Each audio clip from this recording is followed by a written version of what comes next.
Good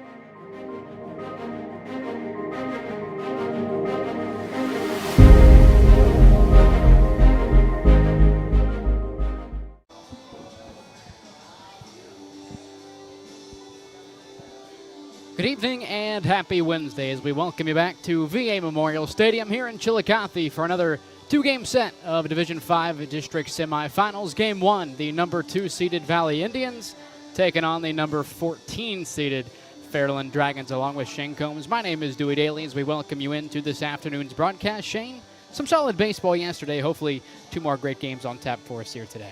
Yeah, always enjoy this time of year. You know, baseball, as we said last night, can be a funny sport in terms of trying to predict these things because throughout the year, you requires you to throw 2, 3, 4, 5 different arms to get through a 27-game regular season, and with all the rain we've had and so forth. Now what happens, kind of throw the records out the window, throw the seeding out the window, and you know, you get more of that tournament lineup on the field, I call it, and I think we're in for a pretty good pitching matchup tonight, which usually makes for pretty good baseball. National anthem here in Chillicothe. We'll take a quick break. You'll be watching Ohio High School District Tournament Baseball on Southern Ohio Sports Authority, presented by Ohio Health. Now here's a little Wendy's menu hack for you. If you want a super fresh, high-quality burger every time, just tell them you want a hamburger. And then they'll give you one right off the grill. Made for you, not waiting on you. No code words required. Every single hamburger, every single time. Okay, so that's not really a menu hack. When it's made fresh every time, gotta be Wendy's.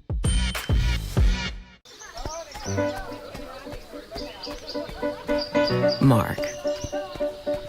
6 months of training. 8 miles to go. A 3-way tie for almost last place. And 3 years since he and his team at Ohio Health left cancer in the dust.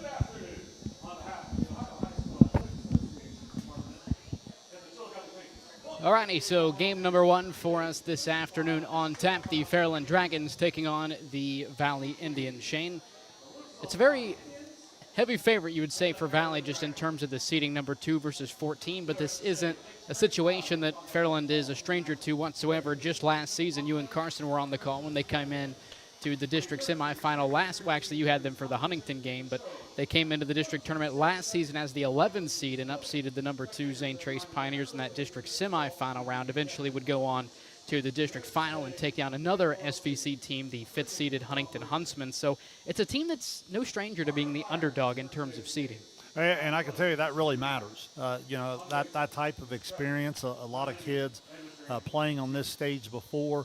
We talk so much about being able to control your emotions and get that heart rate and that breathing under control early to allow yourself to settle in and play. So that experience that you're talking about, that can really matter in terms of a kid, in terms of their at-bats, making plays in the field, certainly for the person on the mound. And as I said there in the opening, I feel like we've got a pretty good matchup on the mound tonight, which should make early scoring opportunities a premium. You got to be able to capitalize and try to get your team out in front. And Shane, for the Valley Indians, a bit of a bounce back from last season, a bit of a down year in terms of what they've been used to the last couple of seasons down in Lucasville. An 11-13 season, they came into the tournament as the number 16 seed. They were bounced in the district semifinal round, taking on Lynchburg Clay. Now they're back as the number 2 seed. They went to Canal Park, I believe, in 2022. So this is a team that's used to competing in high-leverage games, and I think that speaks to the experience that you alluded to earlier on in the broadcast. Well, certainly, and what happens is when you're talking, especially in the D5, D6, D7, it's so hard for programs just to reload and do it year after year after year. I know we played a really good Valley team in the regional tournament back in 21, and that was a group that, as you talked about, was going through a stretch. Well, a lot of these kids coming up through junior high. You see that tradition, you see that expectation, and like you said, programs like Valley, when they do have to reload, it usually only takes a year or two, so it's no surprise to see this program right back on this stage. You mentioned the pitching matchup for the Valley Indians, and head coach Nolan Crabtree will be senior Jenkin Rideout, getting the nod, his 9th appearance of the season. He's tossed 48 in the third innings, a 4-3 record, a 1.74 ERA, and 55 strikeouts for the senior. Leading off for the Dragons, the shortstop Wyatt Thomas.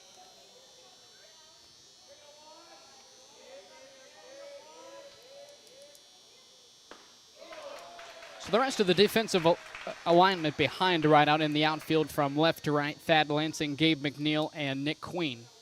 In the infield from third to first, Nolan Barnett, Tate Queen, Hunter Cunningham, and Carson Powell. Behind the plate for the Indians, Parker Robinson. Rideout ahead in the count, 0-2. Yeah, coming right at the hitter, good command of the strike zone, trying to establish the fastball here in the first inning.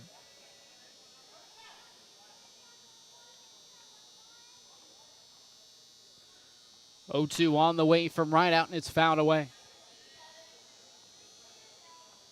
See a little bit of change of pace there in the windup. It's always interesting to see a lot of pitchers starting to go to some of those things in their mechanics, trying to throw the hitter off. Thomas batting .381 on the season. 0-2 down low, 1-2. Job by Robinson keeping that ball in front of the 2-strike pitch. Too many young catchers forget that becomes a live ball if he would try to check his swing and go too far on a 2-strike pitch. 3 doubles and a pair of triples on the season for Thomas. 1-2 on the way. Swing and a miss. First batter down on strikes for the Dragons, 1 away here in the first inning. Yeah, saw the fastball to get ahead in the count, coming right out the zone. Once he got ahead, he started to go to some off-speed stuff. Again, great job by Robinson receiving, and starts with a strikeout.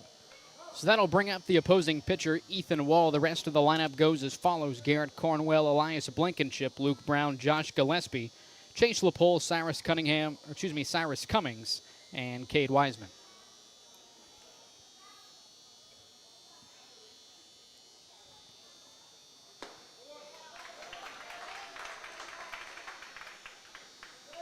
Senior Rideout comes into the game 55 strikeouts in the 48 innings, and so obviously when he's on, he can dial up the Ks, which obviously can help your defense. Once again ahead in the count, 0-2 this time to Wall.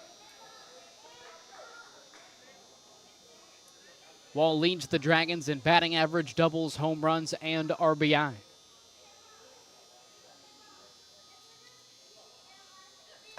Oh, 2 down on strikes, back-to-back Ks for Rideout. And there's 2 down here in the first inning. Well, you just read off Wall's offensive numbers, so obviously that's an outstanding talent with a bat in his hand at the plate, and Rideout just commanding early. Love how quick he's been able to settle in. Last night we talked about it. We thought some of the starting pitchers struggled, and again, the conditions were probably a little bit worse last night.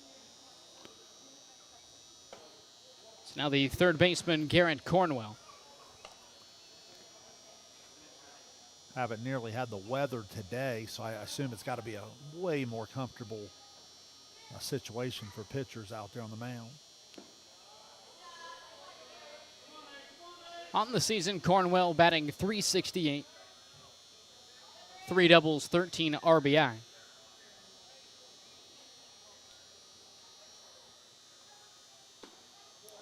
And Rideout finds the zone. 2 balls, 1 strike.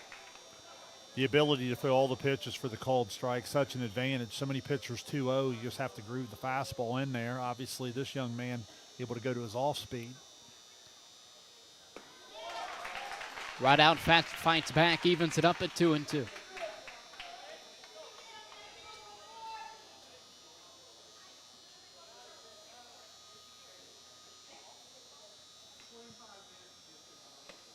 Two from Rideout.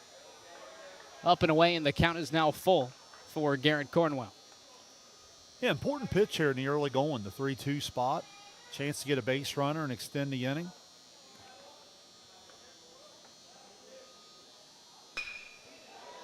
Cornwell takes the 3-2 pitch the other way, right into the glove of Nick Queen, and the side is retired.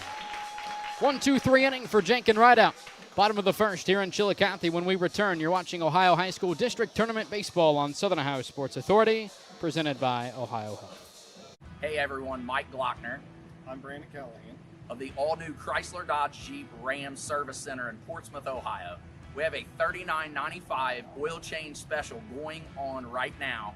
That includes a free tire rotation and free multi-point inspection.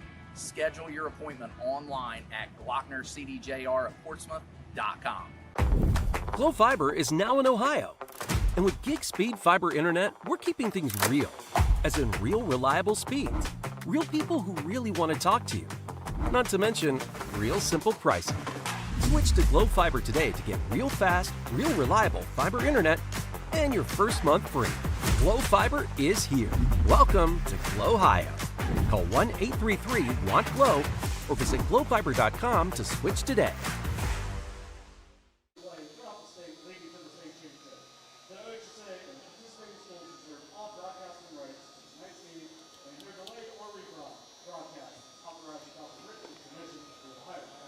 Back here in Chillicothe, due up for the Valley, due up for the Valley Indians. Gabe McNeil, Jenkin Rideout, and Carson Powell. We went over the numbers for Jenkin Rideout, so we'll go over them for the pitcher for Fairland, and that is Ethan Wall. On the season for Ethan Wall, this will be his 7th appearance. He's tossed 28 innings. 3-2 record for the senior, a 3.5 ERA, along with 39 strikeouts. We're getting to 39 strikeouts in 28 innings, and that jumps out at you. It obviously tells you a little bit about his stuff, and that's important at all levels of baseball, but even more so at the high school level, because let's face it, when you're striking out more than an inning pitched, that takes a lot of pressure off your high school defense to have to make plays, especially on this stage in this big ballpark against a quality opponent.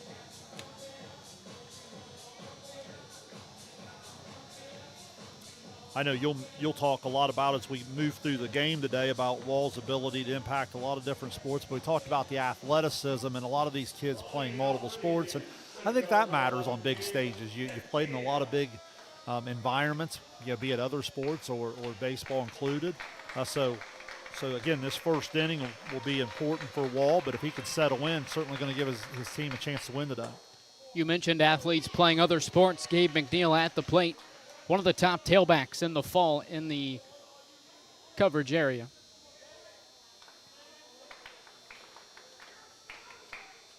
.323 average for McNeil. 3 doubles, 1 triple. Right off the bat, you see the ability to hit both sides of the plate. Hits the inside corner, then the outside corner. Sets up an 0-2 pitch here.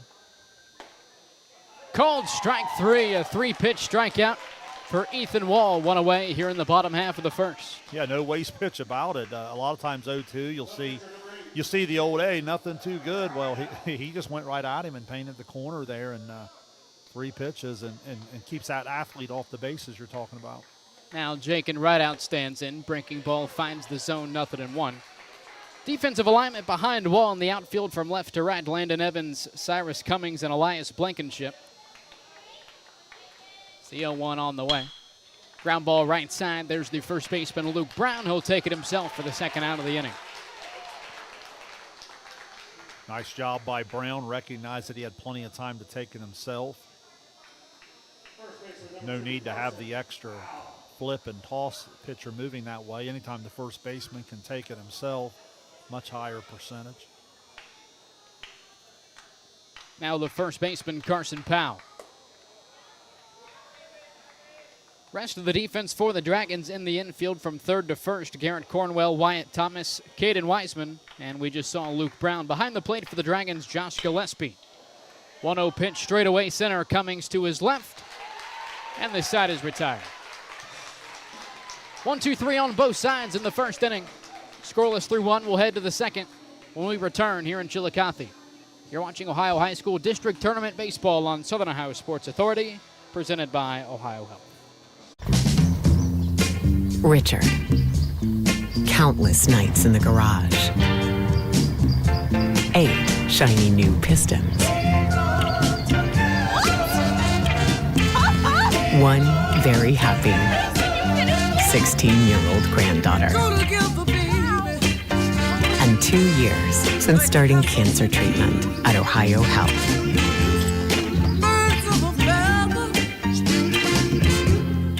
If there's not a Par Mar store near you now, there will be soon. That's the slogan, and that's what we believe at Par Mar stores. From groceries to gas and all the other stuff you need, Par Mar has it.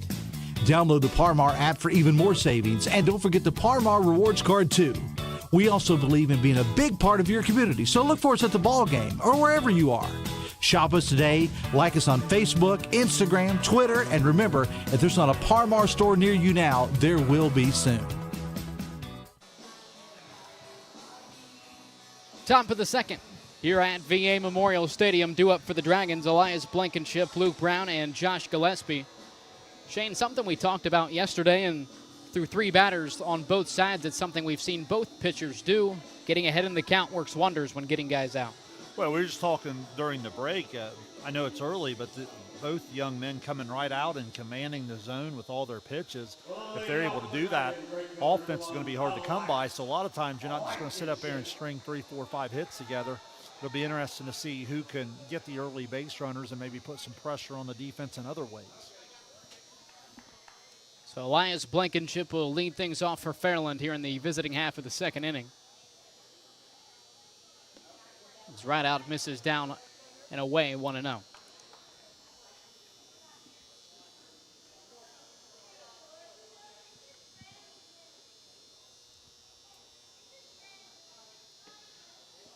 Umpiring crew for Game 1 this afternoon behind the plate. It's Truman Hash. Up the first base line, Trevin Donini. And at third base, Anthony Sheets.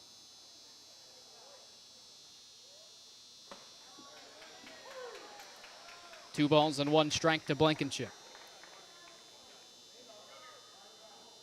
Ball comes back to the pitcher there a little low, and he has to go retrieve it.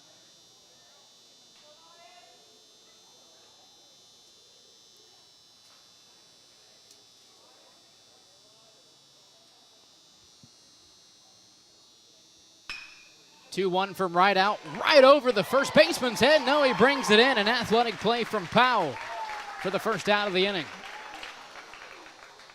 Well, extremely athletic play. Off the bat, that looked to be trouble. And again, what separates teams so many times, just the little things. We talk about athleticism. Not a lot of high school first basemen going to drop step and make that play. And the ability to make that play, 1 out, nobody on, compared to the leadoff man being aboard. Now the first baseman, Luke Brown. 309 average, 3 extra base hits, district special mention.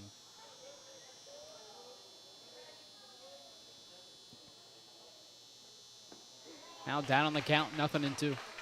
One thing that really jumps out at me, Dewey, about Rideout's his willingness to throw all of his pitches and all of the counts.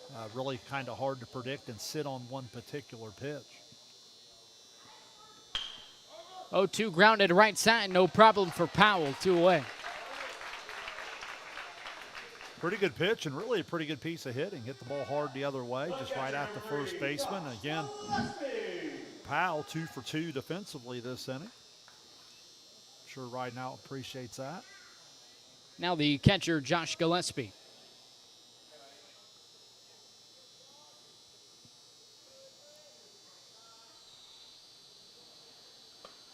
On the season, Gillespie batting .273, has 15 hits. None have gone for extra bases. Haven't had a chance to see the arm yet, but speaking of catchers, Parker Robertson back here for Valley. I just like his energy. I like the way he receives the game to this point. Really invested in every pitch. Works really hard for his pitcher.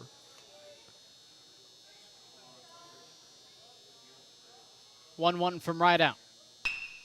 Right up the middle for the first base knock of the afternoon.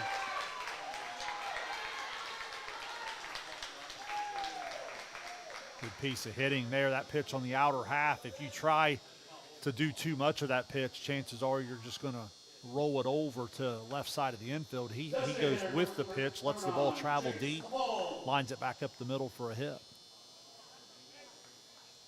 Now the designated hitter, Chase LaPole.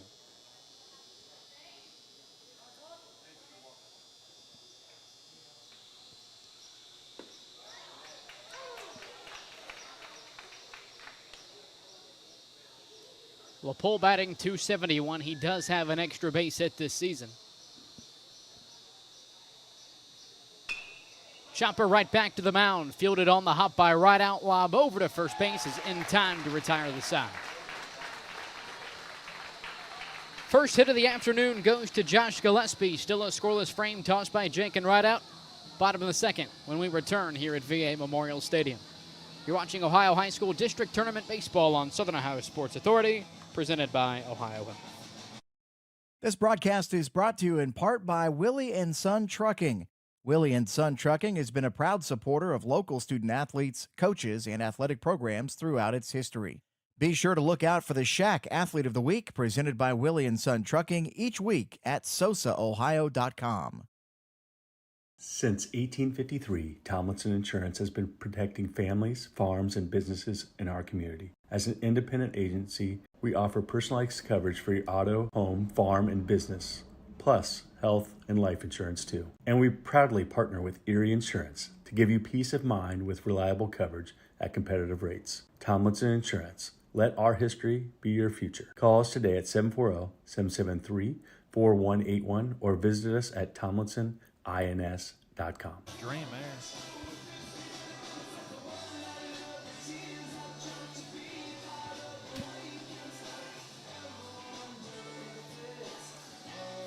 Back here in Chillicothe, scoreless, bottom of the second inning. 1-2-3 in the first for Ethan Wall, due up for the Valley Indians. Tate Queen, Nolan Barnett, and Nick Queen. We didn't go through the whole batting orders for the bottom three for the Indians. DH, Brady Haynes, second baseman, Hunter Cunningham, and the opposing catcher, you said you liked him on the defensive side, Parker Robinson. Yeah, just like the way you invest in each pitch, works real hard. We haven't really had a chance to see much of the arm yet because we haven't had a whole lot of base runners. Had a two-out base runner there. So I think offensively what you're really trying to do, you're trying to get somebody to win a leadoff spot for you. As I said last night, what that does is that opens up the offensive playbook for a coach.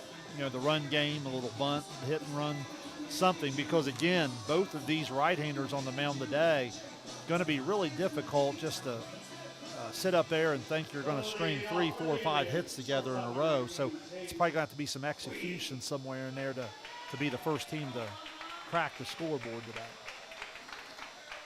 So the shortstop, Tate Queen, will kick off the second inning for the Indians.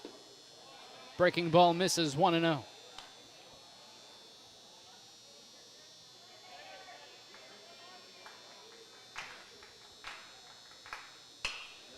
One-0 chop to the right side of the infield. Off the mound, it's Wall. Glove flip to first for the first out of the inning. It's a really athletic play, again, off the mound. When you start comparing it against your average athleticism in terms of high school baseball, he makes that play look a lot easier than it is. Took a real nice angle to get in behind the ball, and then a little glove flip to first. Now the third baseman, Nolan Barnett. Barnett, a district honorable mention, batting .318, 5 doubles, 14 RBI.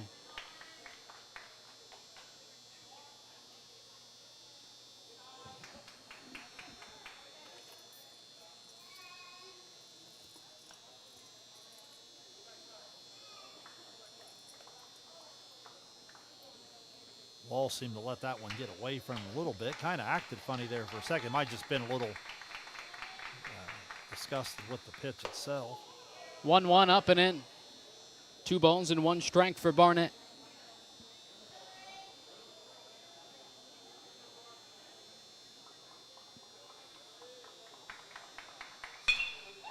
Two-1 to right field.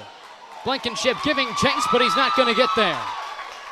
Extra bases for Barnett. He's looking for 3 around second. Relay in from right. Here's Thomas's throw to third. It's not in time. 1 out triple for Barnett. Outstanding piece of hitting. Again, the ball travels deep, takes it the other way there, and knocks it all the way into the corner, placed it perfectly. Not a bad relay. A good job by the third baseman over here Cornwell to keep the tag on, because what happens on the turf is the slide almost ended up taking the base runner off the base, but a good job of hanging in there. Now all of a sudden, great opportunity for Valley to play out in front. Now the right fielder, Nick Queen.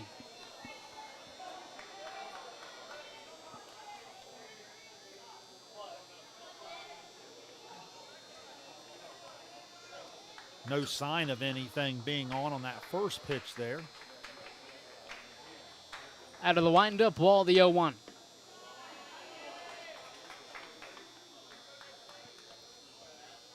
Talked about a strikeout more than innings pitch type of stat. Not all strikeouts are created equal. This is one of those times where you'd really love to be able to come get one. Wall fights back, 1 ball and 2 strikes. On the season, Queen batting .271, 3 doubles, has 9 RBI. Would love to get his 10th and put the Indians out in front here in the second inning. Wall had him leaning out over the plate, expecting him to go back over. Kind of got in on him, but missed that inside corner. Now 2-2. 2-2 to the right side, and that's down for a base hit.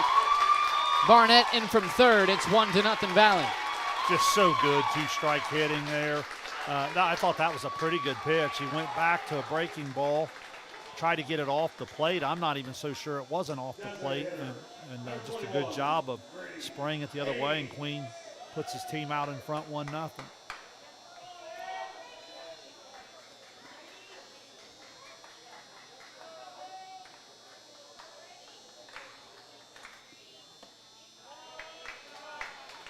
Now the left-handed hitting DH Brady Haynes.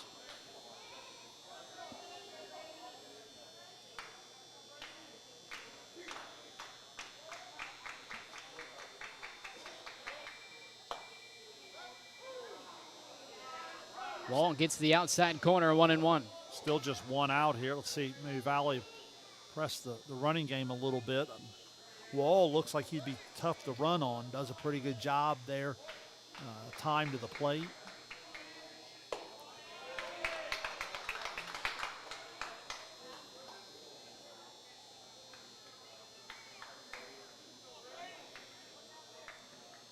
Haynes batting .286, does have 3 doubles. 1 man aboard, 1 out here in the second. 2-1. Runner off from first. It's hit and run for the Indians. Ground ball right side, glove by Wiseman. Throw on to first is not in time. Queen to third. Runners on the corners with 1 out for Valley. Yeah, a little unlucky for Fairland, but again, give Valley credit because they put the ball in play and they put it on the ground. I was mentioning how Wall was tough to run against. I've got him about 1 flat to the plate, meaning from the time he commits home to the time it hits the catcher's mitt. Anything in the low 1s is really hard to run against, and that time they put the runner in motion and get a little hit and run action, go first to third. 3 straight hits, now a suicide squeeze from Cunningham. Safe at the plate is Queen, and safe at first is Cunningham. Really no defense for it in terms of the run scoring, but again, Fairland just gets a little careless on a little pitch and catch there. Chance to record the second out of the inning. So now you compound the problem. You not only give up the second run, but now you've got first and second, still just 1 out. 4 straight hits for the Indians.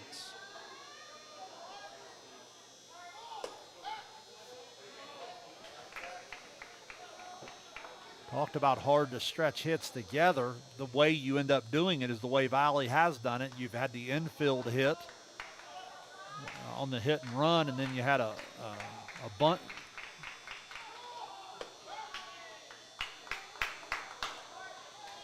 I'll see how they score that one. Did they give that a hit on the bunt? I would think I'd had to be an E on the throw there. Was officially ruled in error. Yeah, that's the right scoring decision. They easily had the out. Again, nothing you can do on the suicide squeeze being executed perfectly. The run was going to score, but the runner was certainly going to be out at first with a good throw. So 3 balls and no strikes to the catcher, Parker Robinson. 3-0 down and away, a 4-pitch walk for Robinson. That'll load the bases.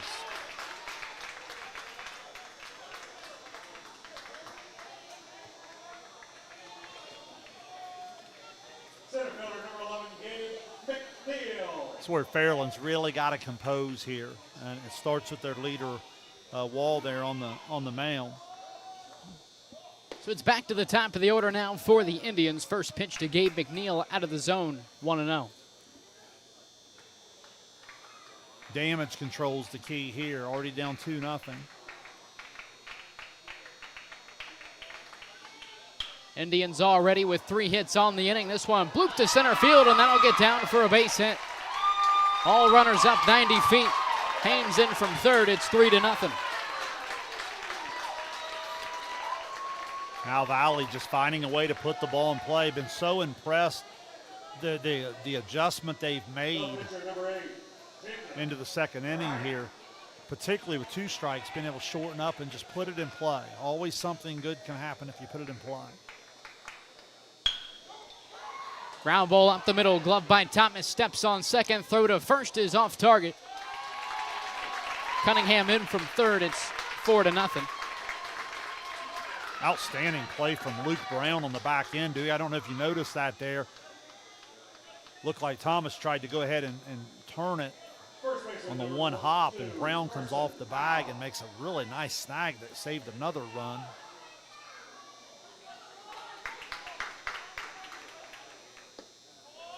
Runner goes ahead and moves up there on the first and third.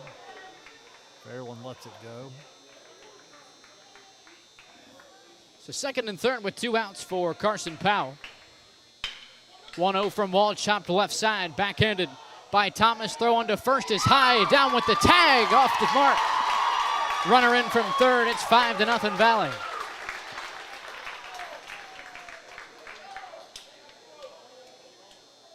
Again, just situational hitting, put the ball in play, put pressure on the defense. A couple Fairland errors have been able to extend the inning, and what could have been about a 2-0 game, now a 5-0 game. So back to a first and third situation for Lucasville Valley.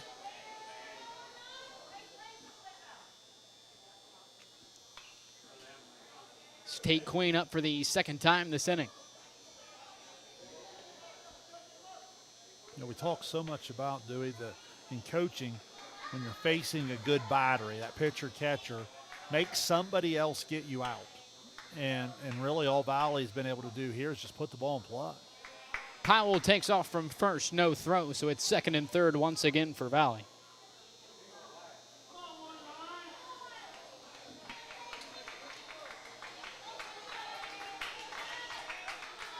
One-two to Queen.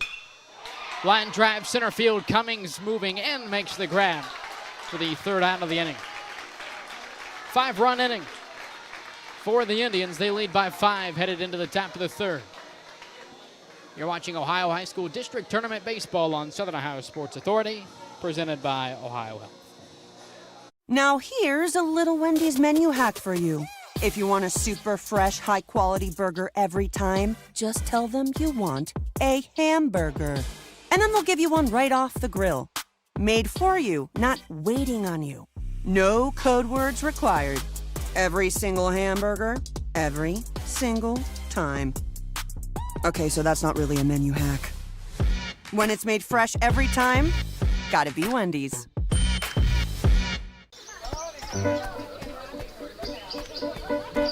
Mark. 6 months of training.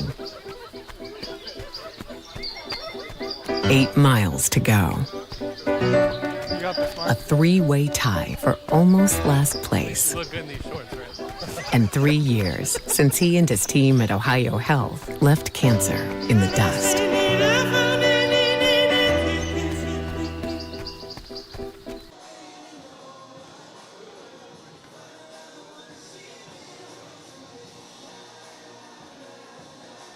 Back here in Chillicothe, it's 5-0 Valley. Just 2 of the 5 runs, Shane, in the home half of the second inning considered earned. But nonetheless, the only scoring the batters is runs, and it's 5-0. Well, we talked about the ability to put the ball in play and putting pressure on the defense. Now, the one, obviously, that Wall would like to have back is on the suicide squeeze when he fields it. The ability just to throw at the first base and get the out there would have really, really went a long way in helping him settle into the inning. But nonetheless, it's 5, and now there's a lot of baseball to play, and Fairland offensively is going to have to answer. 8-9-1 due up for the Dragons. Cyrus Cummings leading things off, then it's Caden Wiseman, then back to the top with the shortstop Wyatt Thomas.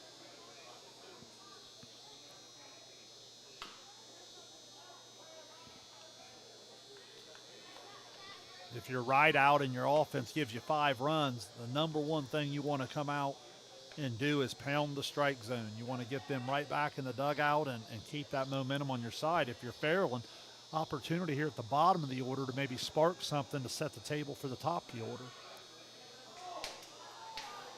Cummings batting just 167 on the season, does have a double. Ahead in the count, 2-1.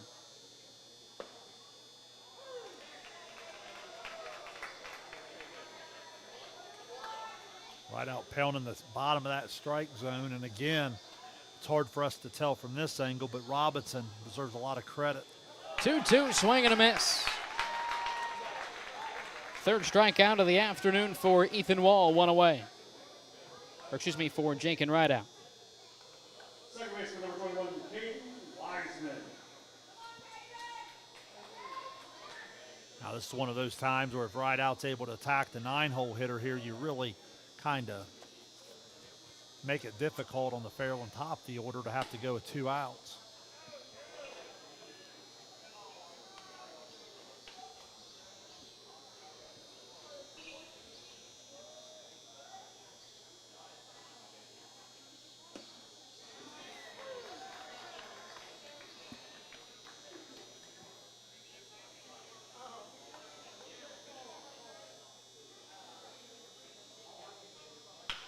Wiseman a chopper left side.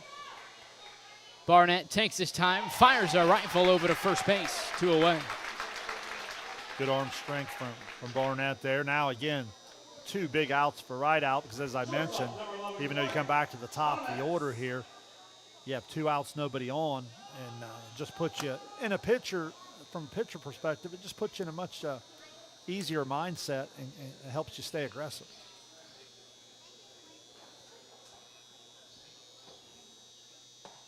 So back to the top of the order for the Dragons, Wyatt Thomas. Down on strikes to begin the afternoon in the first inning.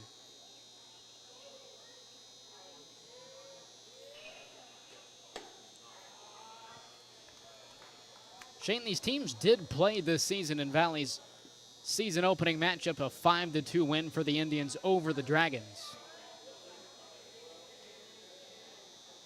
Although you know as well as I do, a lot can change in a couple of months. Well, no question about it. You know, teams change, role players get better. You settle into some chemistry and lineup later in the year. 1-2 from right out up the middle, and it gets past the shortstop Tate Quinn and into center field. 2-out single for Wyatt Thomas. An elite hitter coming up here in the 2-hole. That 2-out base runner still gives you a chance to go and see if Fairland can try to take some momentum back.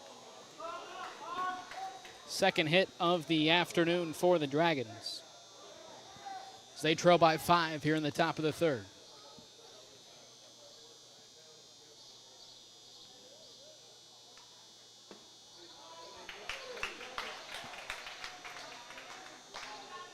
As you turn the order back over to see if Fairland just looks a little bit more comfortable. That first time through the order looked like they had a lot of trouble just finding the ball out of Rideout's hand.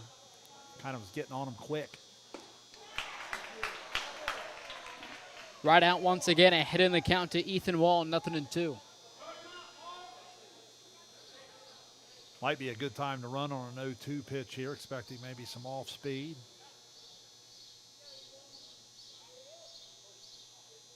Thomas takes off from first, hit and run, ground ball right side. Cunningham plays it straight on, flip over to first. Inning over. Another scoreless frame for Jake and Rideout. It's 5-0 Valley.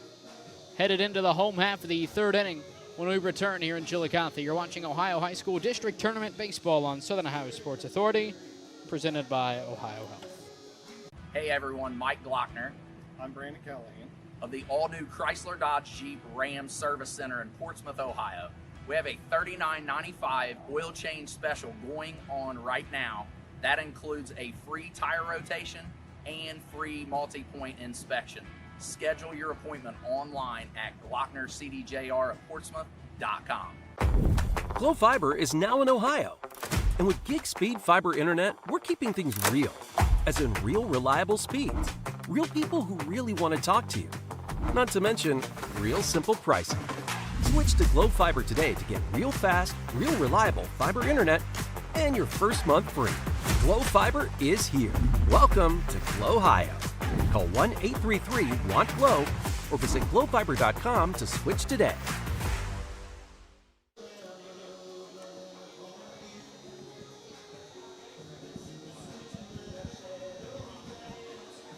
Back here in Chillicothe, it's 5-0 Valley. 3 scoreless frames tossed by Jake and Rideout. Shane, what have you liked from the senior so far? Well, I love his ability to command both sides of the plate with all 3 pitches that I've seen. And again, he may be throwing more. A lot of times it's hard to tell, from up here. But basically a fastball to both sides of the plate, the curveball, and a little bit of a changeup. And just, again, not afraid to throw it in any count, keeping hitters off balance, working ahead. And then obviously his offense really got it going there in the second inning. And I wouldn't say that they, by any stretch, did they beat the ball over the ballpark on the wall. I thought they just put the ball in play and put a lot of pressure on Fairland. It's a 5-run inning back in the second for the Valley Indians off the heels of a 1-2-3 start for Ethan Wall in the first. As the Indians batted around, it's Nolan Barnett to lead things off in the third inning. You had the triple that was hit somewhat well, placed perfectly inside the line. Outside of that, you had an infield hit. You had a bunt that wasn't fielded. You had another fielder's choice in the middle of the infield. Just a lot of pressure put on the defense. Barnett, the man responsible for that triple, and his second hit of the day up the middle for a leadoff single.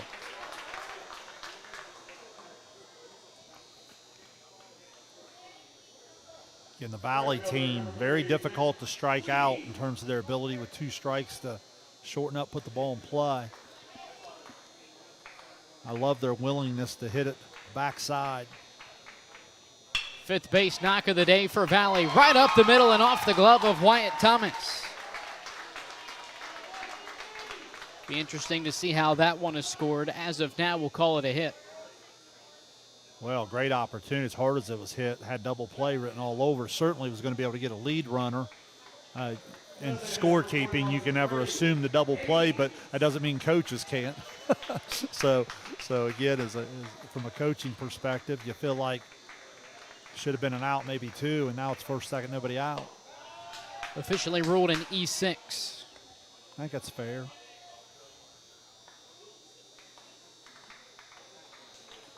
So 2 on, nobody out. The DH, Brady Haynes, had a single an inning ago.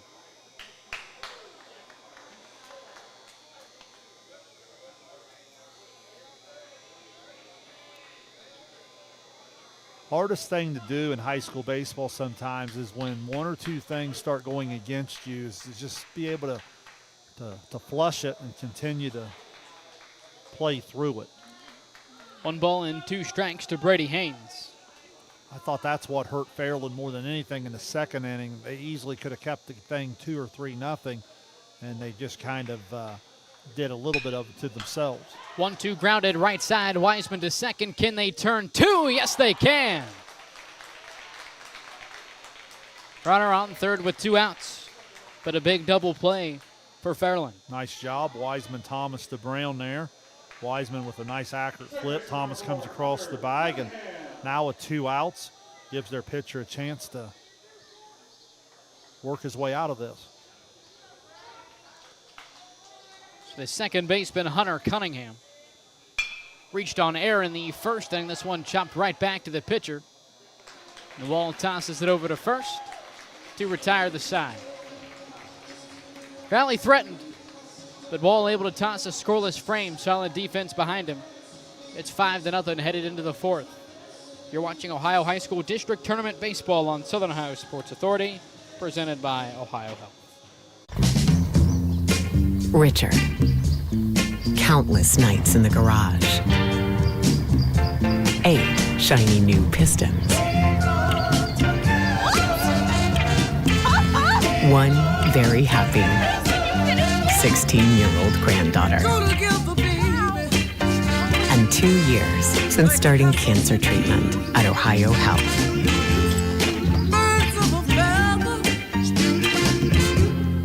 If there's not a Par Mar store near you now, there will be soon. That's the slogan, and that's what we believe at Par Mar stores. From groceries to gas and all the other stuff you need, Par Mar has it. Download the Par Mar app for even more savings, and don't forget the Par Mar rewards card too. We also believe in being a big part of your community, so look for us at the ball game or wherever you are. Shop us today, like us on Facebook, Instagram, Twitter, and remember, if there's not a Par Mar store near you now, there will be soon.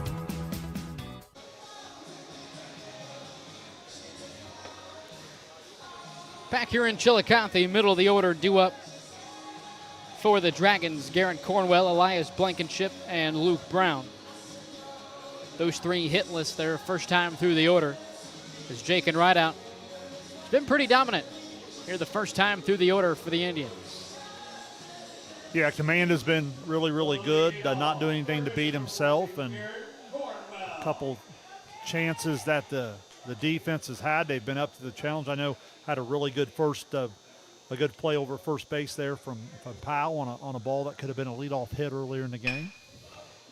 Cornwell, first pitch swinging. This one grounded to the right side. Cunningham to first, 1 away. Love that for the pitch count. 1 pitch, 1 out.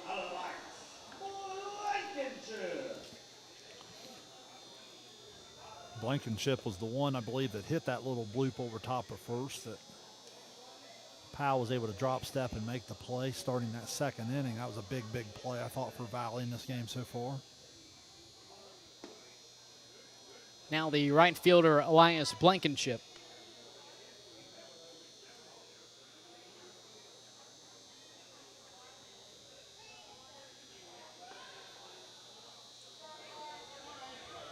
Blankenship popped out to the first baseman back in the second inning.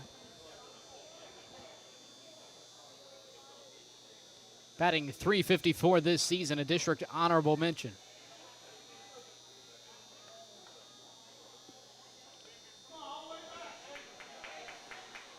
First time to really seen Rideout fall behind here, 3-0. Let's see if he's taking all the way down 5-0.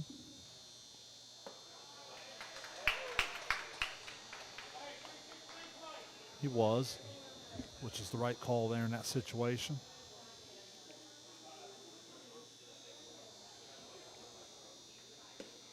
.3-1 from Rideout, misses down low. A 1-out walk for Blankenship.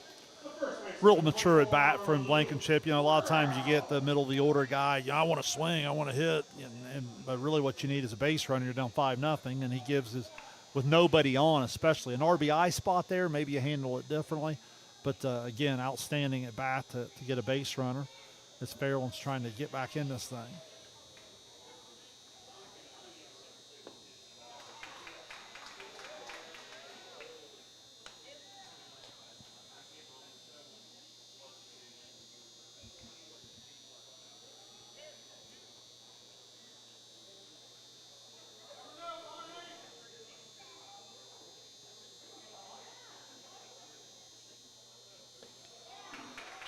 Rideout doing a good job getting ahead in the count once again, this time to Luke Brown.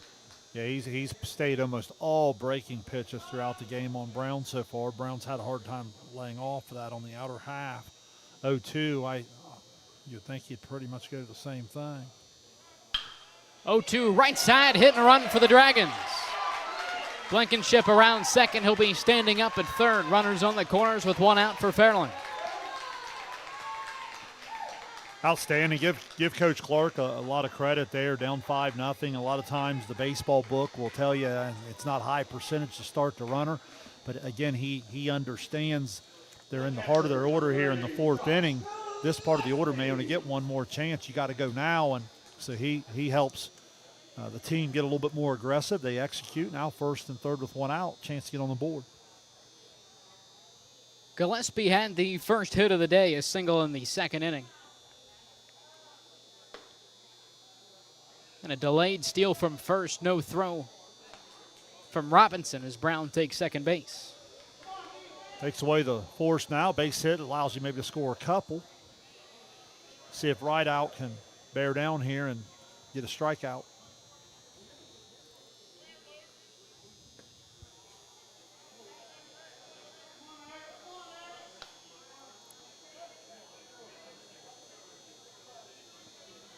Behind in the count once again, something we had not really seen throughout the first three innings. 2-0 misses low and away. 3 balls and no strikes to Josh Gillespie. Now this is a little different situation depending on, again, this is where a coach just has to know his personnel in terms of the 3-0 count because it's an RBI spot. Looks like he was taking all the way there. Which again, I think keeps a lot of pressure on the pitcher.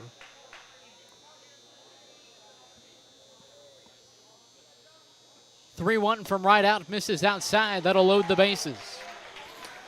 Second walk of the inning for the senior, Jake and Rideout. And Dewey, we talked about that last night, about taking 3-0. A lot of times you take 3-0, it forces him not only to throw the strike on 3-0, but he's got to come back and throw it 3-1. And now by far Fairland's best opportunity to really do some damage and get back in this thing. It'll be the DH, Chase LaPole. 271 on the season. Does have one double, 5 RBI for LaPole. I'm interested, does your opinion, maybe coaching strategy on the 3-0 pitch change on any situation, or are you pretty consistent on that? Well, in the RBI spot sometimes it can, especially against the guy that seems to be, having his way with our team. You want to give the kid the best chance to get a good swing. But a lot of times in high school baseball, I'm telling you, it just puts a lot of pressure on the pitcher to have to throw the strike. And 3-1, you're still going to get a really good pitch to hit. So Chase LaPole ducks on the pond, 1 out here in the fourth. First pitch swinging a chopper up the middle. Charging in from second is Cunningham. Throw on to first is in time, but that'll score a run.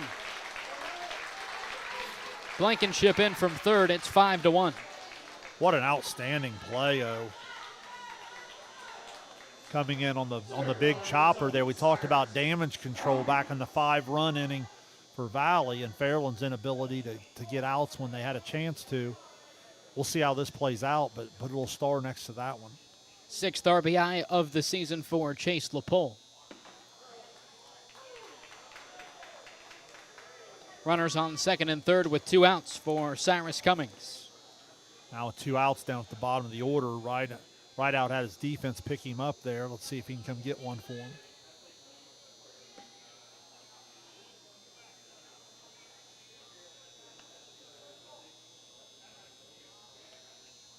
Parker Robinson continues to do a great job. He's saved them at least 2 runs. Remember, we saw quite a few runs last night on balls to the backstop.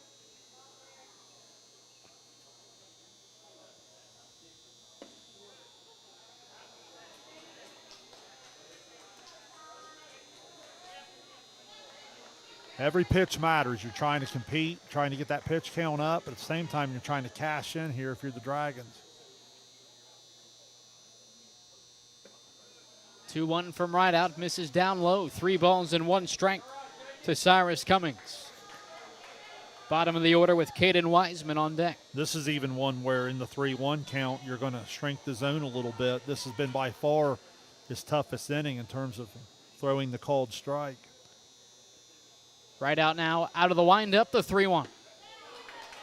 Called strike, the count is full.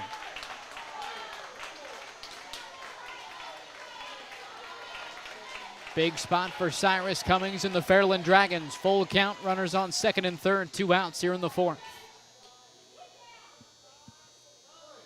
Payoff pitch on the way. Down low, and that'll load the bases once again for Rideout. Great at bat, and again, I think it comes back to the 3-1 patience. A lot of people may not like that. They might like to see you be a little bit more aggressive on the 3-1 fastball, but forces him to throw the extra strike. Unable to do that. Again, his catcher, great job there on that 3-2 pitch. Now the second baseman, Caden Wiseman. Wiseman a ground out to third an inning ago. First offering upstairs, 1-0. This becomes that strategy we're talking about here. Is he taking till he gets a strike now that he's 1-0 with the bases loaded? 1-0 from right out, down and in.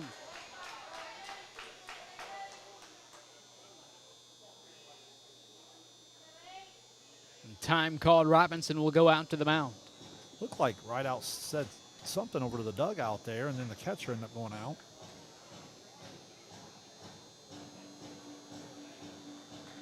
So 2 balls and no strikes to the batter, Caden Wiseman. Ducks on the pond, 2 outs here in the visiting half of the 4th inning. It's 5-1 Valley. Winner of this one will take on the winner of our next one, Wheelersburg and Wellston, this Friday down at OU, 4 p.m. first pitch.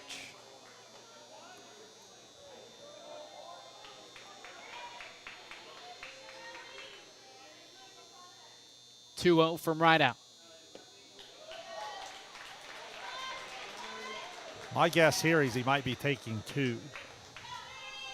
Again, just out of all the innings so far, right out really having trouble finding the strike zone here.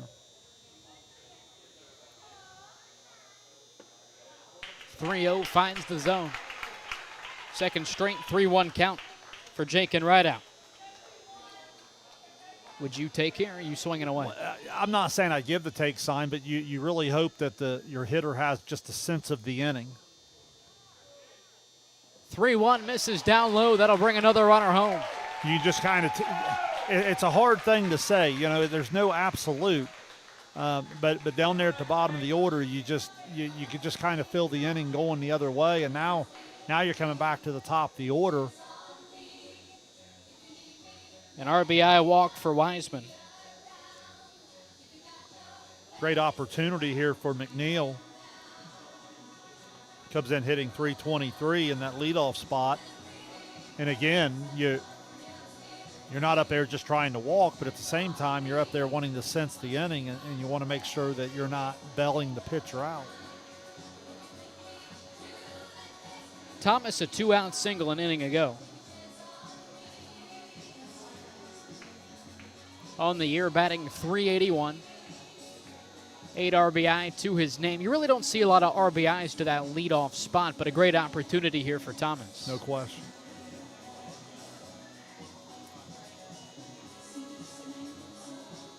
They are going to make a change.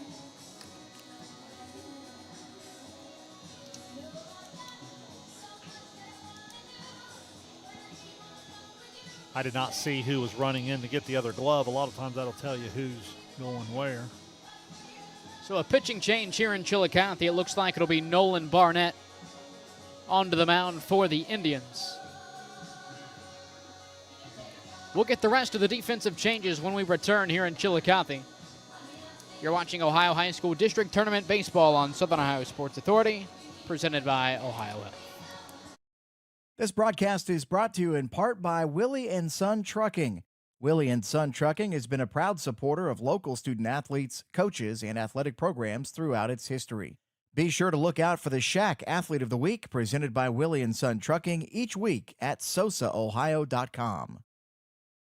Since 1853, Tomlinson Insurance has been protecting families, farms, and businesses in our community. As an independent agency, we offer personalized coverage for your auto, home, farm, and business, plus health and life insurance too. And we proudly partner with Erie Insurance to give you peace of mind with reliable coverage at competitive rates. Tomlinson Insurance. Let our history be your future. Call us today at 740-773-4181 or visit us at tomlinsonins.com.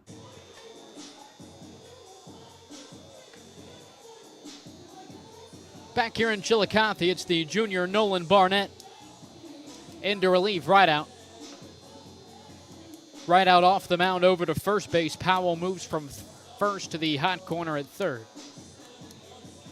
12th appearance of the season for Barnett. 30 1/3 innings pitched, a 5-2 record. 2.53 ERA, 29 strikeouts. District honorable mention for the junior. Well, what a difficult situation to come in. A lot of times from a coaching perspective, it's not about I'm going to put in my next guy or my third guy or whatever. It's I'm going to put a guy in that I can trust from a competitive standpoint to come into this environment with the bases loaded and throw the ball over the plate. So really, really difficult spot. Coach has got to go to someone that he trusts that can handle the moment.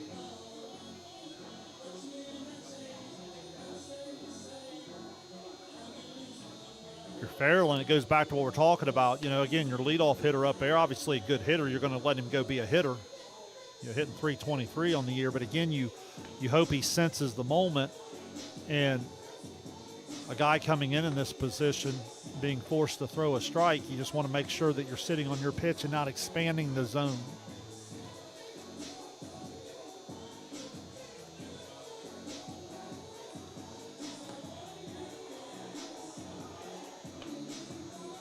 You figure Coach Crabtree hoping he can get through the game without having to utilize Carson Powell. You figure he wants to hold on to him for Friday. As Powell, 9 appearances, 46 2/3, 6-0 record, .75 ERA, 75 strikeouts. And he still very well may go to him today. This could just be a situation, again, this is such a unique spot to bring someone into. So Wyatt Thomas to the plate for the third time today. Singled in the third. Struck out on the first. He's 1 for 2.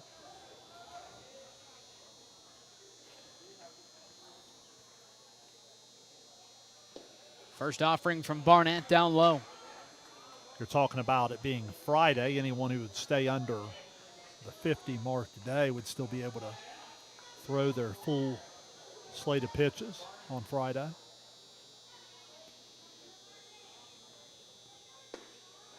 One 0 a called strike. 1 ball and 1 strike to Thomas. I think that's a very mature take.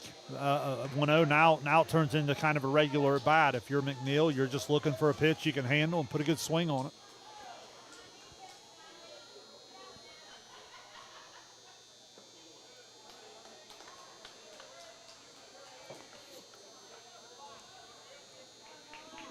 Bases loaded, 2 outs here in the top of the fourth. 5-2 lead at the moment for the Indians. 2-1 from Barnett on the way.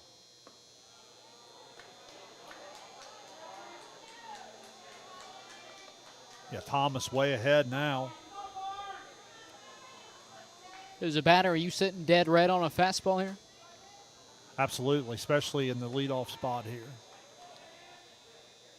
3-1 misses down low. Another base runner will come home for Fairland. Great at bat from Thomas. I think I'd said McNeil earlier, looking down at the valley, number 11. I apologize. Yeah, Thomas, just again, a real mature at bat, not getting in a big hurry. Again, every hitter that comes up has to understand the pressure is on the pitcher in this situation. Don't be afraid of getting behind in the count.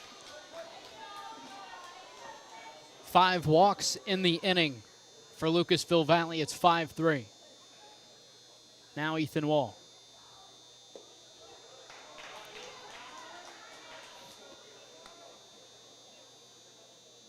Yeah, Parker Robinson continues to do a good job of not letting the ball get away.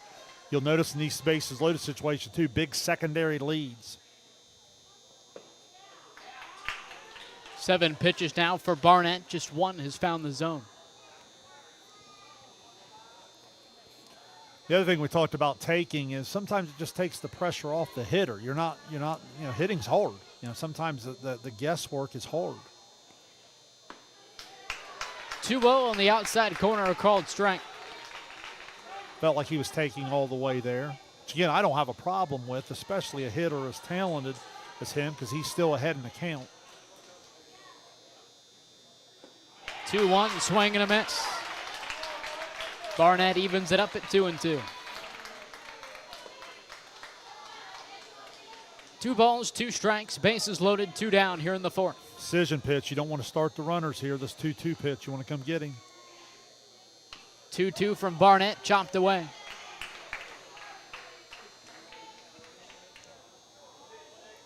Wall, the 9th batter in the inning for the Dragons. Yeah, if you look at it statistically, this is who you want up there if you're Fairland. On the season, Wall's 9 extra base hits. 2 have gone over the wall. 2-2, a breaking ball called strike 3.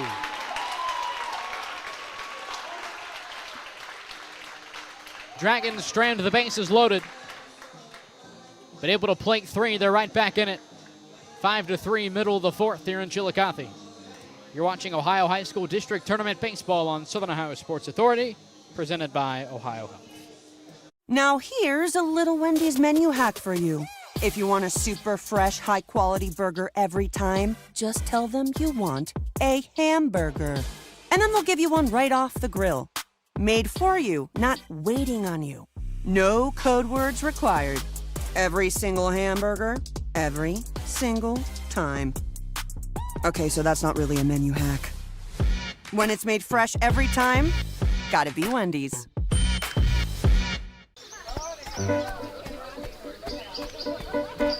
Mark. 6 months of training. 8 miles to go. A 3-way tie for almost last place. You look good in these shorts, right? And 3 years since he and his team at Ohio Health left cancer in the dust.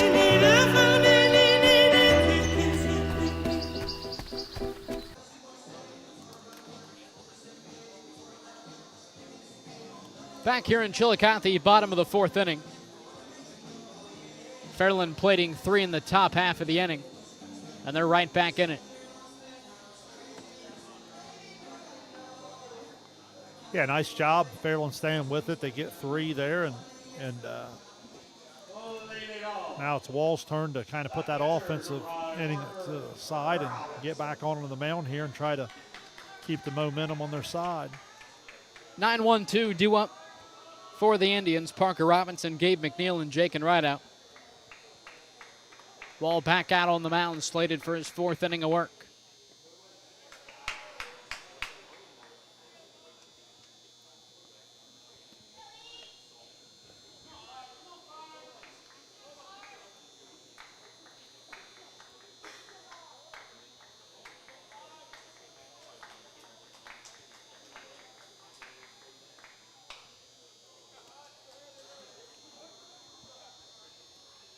Robinson walked in the 2nd, came around to score the Indians' most recent run. Part of that 5-run 2nd inning. 1-1 fouled away. You see so many times in these games, the runs come in bunches. They'll come in the one frame. And so much of that is the ability of high school kids to just compose and compete. One of the hardest things to do as a coach is to get kids, especially in high leverage situations, to just relax and move on from something bad, and not let that lead to a 2nd and 3rd bad thing.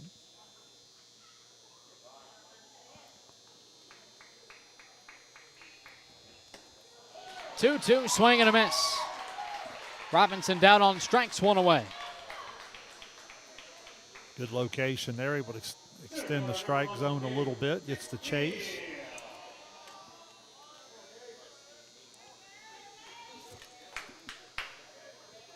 Second strikeout of the ball game for Ethan Wall. Now back to the top of the order for Valley.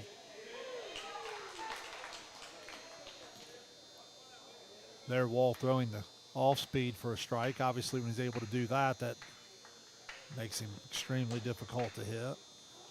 0-1, look out. Off the hip of McNeil, and he's aboard with 1 away.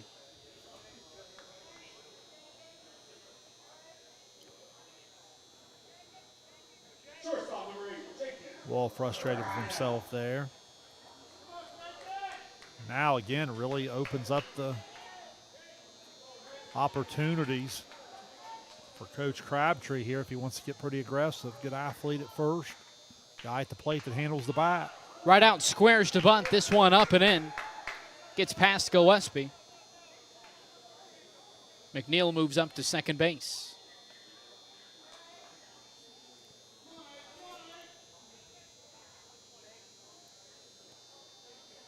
Got to keep your eye on him at second, too.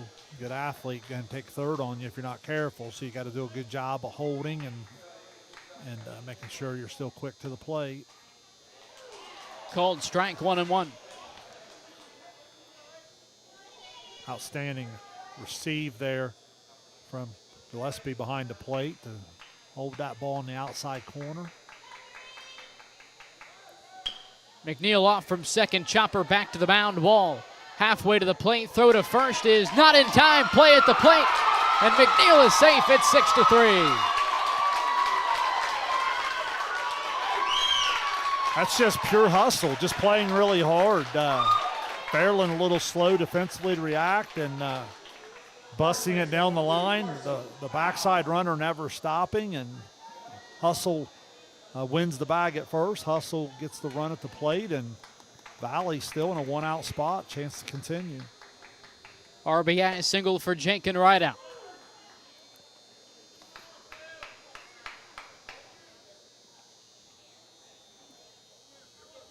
Coach Crabtree communicating across the diamond there, trying to get a little bigger lead out of his base runner.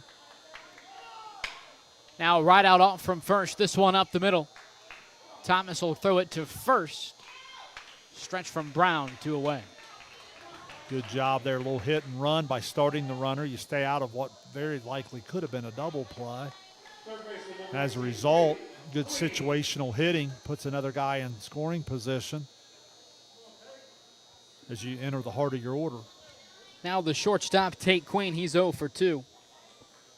Grounded and flown out.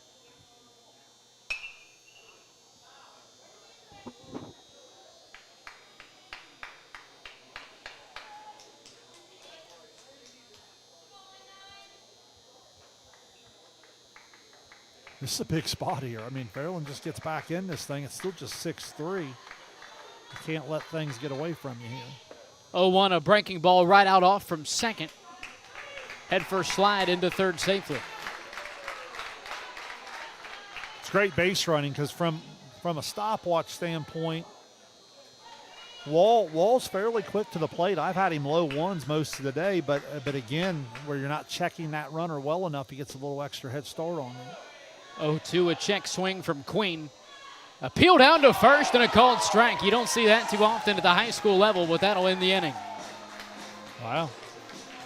Third strikeout of the afternoon for Ethan Wall. But the Indians tag on another. It's 6-3 here in Chillicothe, top of the 5th. When we return, you're watching Ohio High School District Tournament Baseball on Southern Ohio Sports Authority, presented by Ohio Health. Hey everyone, Mike Glockner. I'm Brandon Callahan. Of the all-new Chrysler Dodge Jeep Ram Service Center in Portsmouth, Ohio. We have a $39.95 oil change special going on right now. That includes a free tire rotation and free multi-point inspection. Schedule your appointment online at glocknercdjr@portsmouth.com. Glow Fiber is now in Ohio. And with gig speed fiber internet, we're keeping things real. As in real reliable speeds. Real people who really want to talk to you. Not to mention, real simple pricing. Switch to Glow Fiber today to get real fast, real reliable fiber internet and your first month free. Glow Fiber is here. Welcome to Glow Ohio. Call 1-833-WANT-GLOW or visit glowfiber.com to switch today.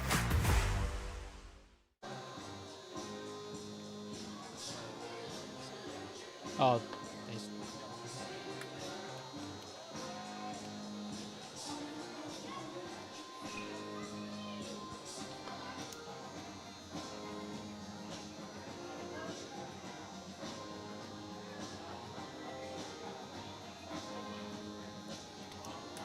so Nolan Barnett remains on the mound for the Indians. A slight defensive change for Valley on the left side of the infield. Tate Queen moves to third. Carson Powell back to short.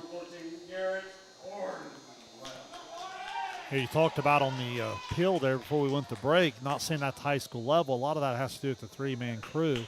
Oftentimes, if the base umpire's out in the middle of the field, they won't even make the call, even if they're for sure or not, as you get the first pitch strike. But so a lot of that in the last 30 years, I can't tell you how many times I've been told I just can't see it from out here in the middle. But having the extra one down the line there, that obviously helped Fairland there. 3-4-5 due up for the Dragons. Garrett Cornwell leading things off. He's 0 for 2. After him, Elias Blankenship and Luke Brown.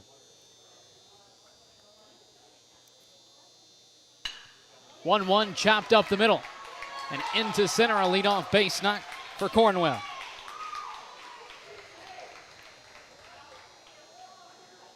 Cornwell right back up the middle. Nice leadoff base hit here. And again, even though Valley got one back, if you're Fairland, you still got to feel like you've got a little momentum on your side here with a chance to really get back in this thing and be there in the final innings with a chance to try to steal one.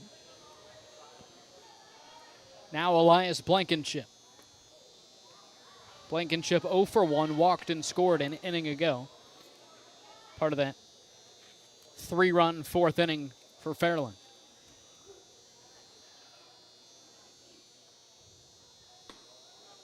Check swing from Blankenship. Appeal down to first, did not go. Been impressed with Blankenship's approach to the plate. I thought he was robbed of a hit there in the first trip through the order, and then had a nice walk in the last one with a real mature approach. 2-0, Blankenship bloops it to right field. Queen giving chase, makes the catch right on top of the line, one away. Good outfield range there. We talked about last night quite a bit. The outfield defense, such a premium in this ballpark.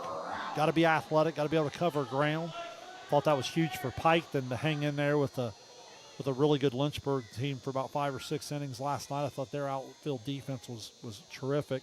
And there's an example of some range going to the line to run one down. So one away, one aboard for Luke Brown. Brown 1 for 2, singled in the fourth.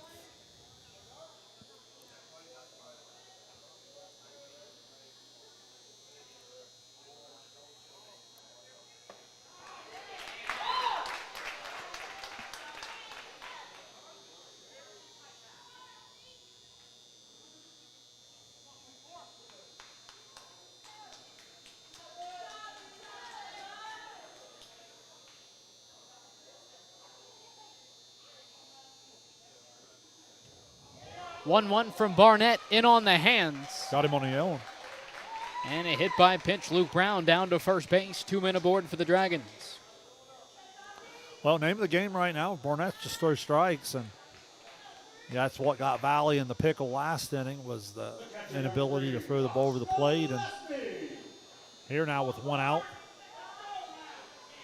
Now Josh Gillespie. 1 for 2, singled in the second. At the time was the first hit of the ball game. Gillespie squares to bunt. This one popped to the right side and foul. So for Fairland, Shane, you think at the plate the approach is maybe not to be aggressive early in the count? Well, I certainly would want to make sure they're throwing strikes. In that particular spot, it looked like he wanted to go with a little bit of a bunt, maybe even bunt for a hit. Now the first baseman is in a little tighter. But absolutely, I think you've got to make them throw strikes.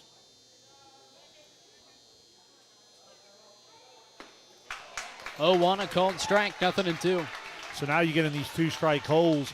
What Valley has done such a good job of back in their big inning is just putting the ball in play. So now with 2 guys on and only 1 out, you got to be able to put the ball in play, preferably on the ground, and try to get put a little pressure on the Valley defense.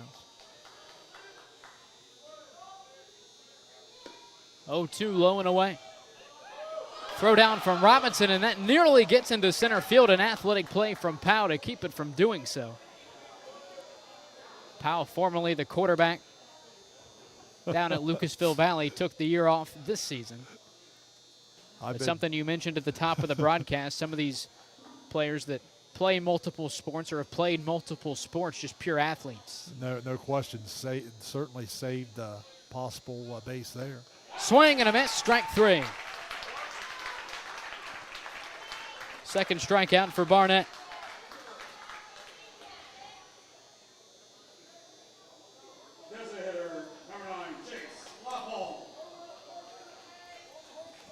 Now Chase LaPole, right-handed designated hitter for Fairland.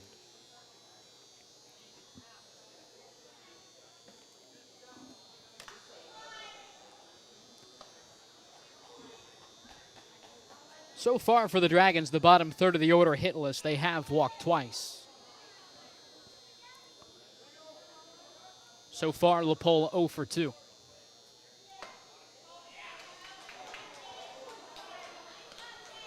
Yeah, hitting 271 on the year, has the one double. But again, if you're Valley, that's where you got to really attack the zone. Now you're behind 2-0, so you certainly do put a little bit more pressure on yourself to throw the called strike. Good pitch there.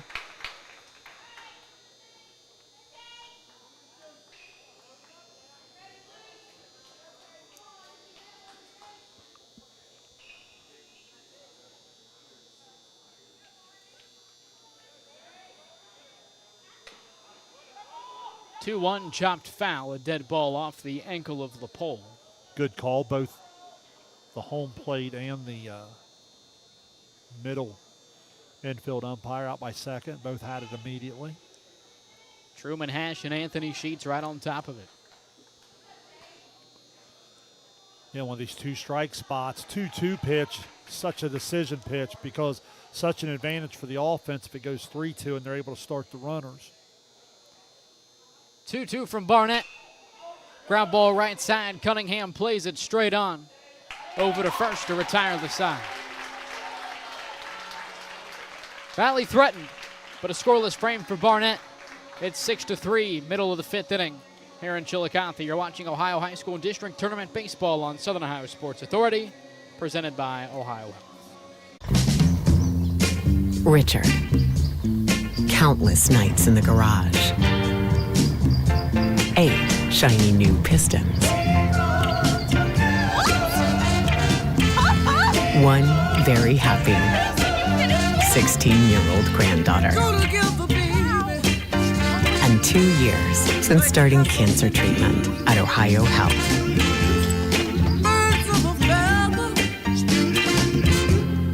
If there's not a Par Mar store near you now, there will be soon. That's the slogan, and that's what we believe at Par Mar stores. From groceries to gas and all the other stuff you need, Par Mar has it. Download the Par Mar app for even more savings, and don't forget the Par Mar rewards card too. We also believe in being a big part of your community, so look for us at the ball game or wherever you are. Shop us today, like us on Facebook, Instagram, Twitter, and remember, if there's not a Par Mar store near you now, there will be soon. Back here in Chillicothe, bottom of the fifth inning. 5-6-7 due up for the Indians. Nolan Barnett, Nick Queen, and Brady Haynes. So far, Barnett, the leadoff man. 2 for 2. Triple in the second, single in the third. His third trip to the plate this afternoon.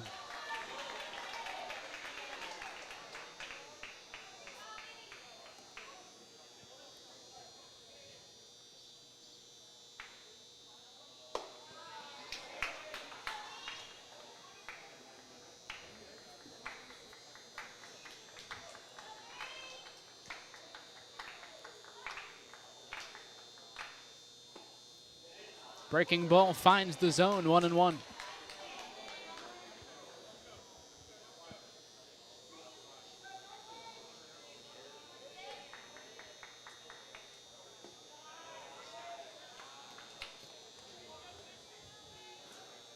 Ball now 63 pitches on the afternoon. Yeah, really not showing any signs of fatigue. I mean, I don't see any difference in his stuff. Like I said, I think he has thrown the ball pretty well today. 2 balls and 2 strikes for Barnett. Had the one tough inning where Valley was able to kind of nickel and dime him there a little bit and put some pressure on. And then there's really 2 of the runs have probably been a result of just not making a couple of defensive plays off the mound more than his the way he has thrown the ball. 2-2 chopped foul. Barnett just caught a piece of it. Shane, has any of your teams, or even maybe you yourself, ever participated in the bleaching of the hair for the tournament run? Well, I personally have not. Now, the biggest thing I noticed was the Joe Burrow year where he decided that he needed to do that, and then every high school kid in the world thought they needed to do that. But no, I have not. Might have had some special haircuts the one year back there in around 2015, 16. Hard-earned walk for Barnett, leadoff man aboard for Valley. Yeah, really good at bat. Right fielder, number 30, Nick Queen. You see it more and more each year, I believe, Valley. So you saw Barnett take the helmet off. Looks like they're participating in that, but even some other teams that, not just baseball, basketball, football, you see more teams doing it. It seems like it's a little more prevalent now than when I was playing, although I wouldn't even wear eye black, so I definitely wouldn't have participated in that if my team decided to.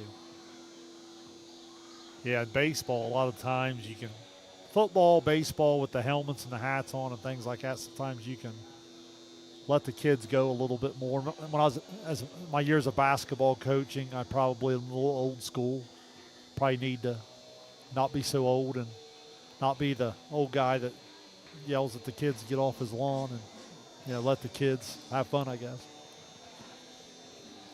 So mound visit for the Dragons. Wall will remain in the game. He'll face Nick Queen. The right fielder, 1 for 2, has scored and driven in a run. Just one of 3 Valley runs that have been driven in. Yeah, you almost get the sense that you can't give any more. 6-3, you don't feel like this game's over at all. One more run would go a long way in helping Valley develop a little bit of a cushion. So Barnett aboard. He's reached safely in all 3 plate appearances. Now the right fielder, Nick Queen. 0-1.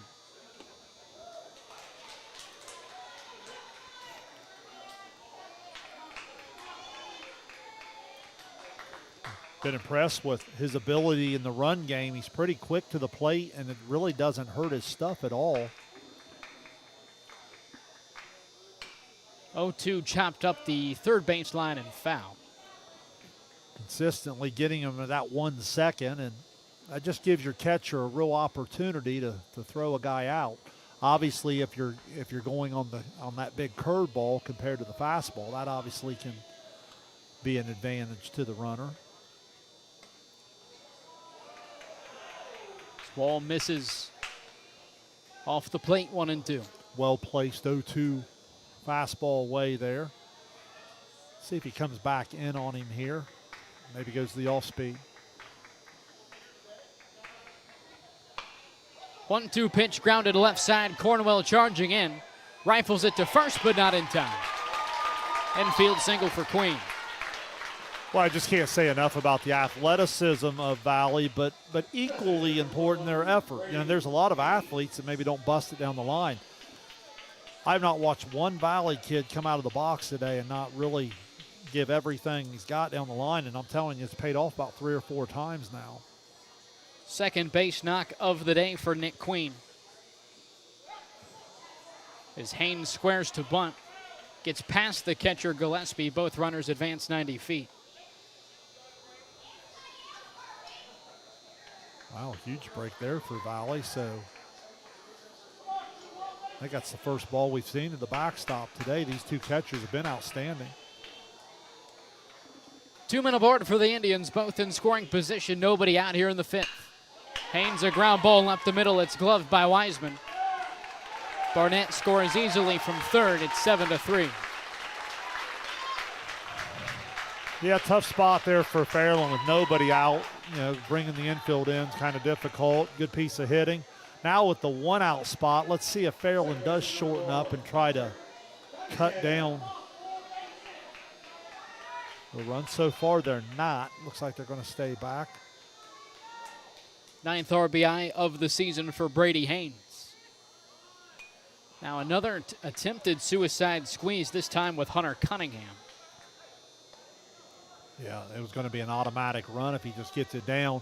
Tried to get out of the box a little quick there on this one here. He's got to be willing to give himself up and make sure he just bunts the ball fair. If he bunts that ball anywhere fair, the run's going to score.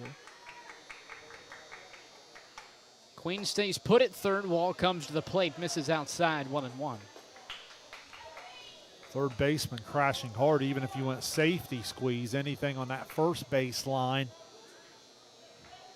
bunt it right basically between the first and second baseman's kind of your aiming point. What are your thoughts on the safety squeeze? Personally, I'm not the biggest fan. I don't mind it in the high school game because I think it takes a little pressure off of the kid at the plate. You know, the suicide squeeze is obviously an all or nothing thing, and sometimes depending on, especially you get a kid out here throwing the ball well, small speed, the safety squeeze, especially like in this defensive alignment, it gives you a chance. It basically becomes a ground ball. 1-2 shot to right field. That's down for a one-out base knock. Good RBI single for Cunningham. Become the broken record throughout the day. Just can't say enough about their two-strike approach and their willingness to spray the ball the other way. Really good situational hitters here on the Valley side.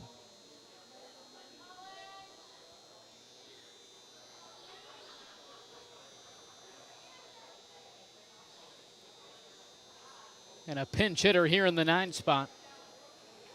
Should have been Parker Robinson. Instead, it's the sophomore Colin Green. Pinch hitting for Valley, number 20, Colin Green.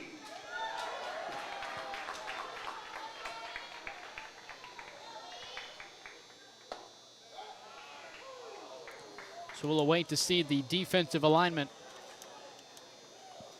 for the Indians in the next half inning.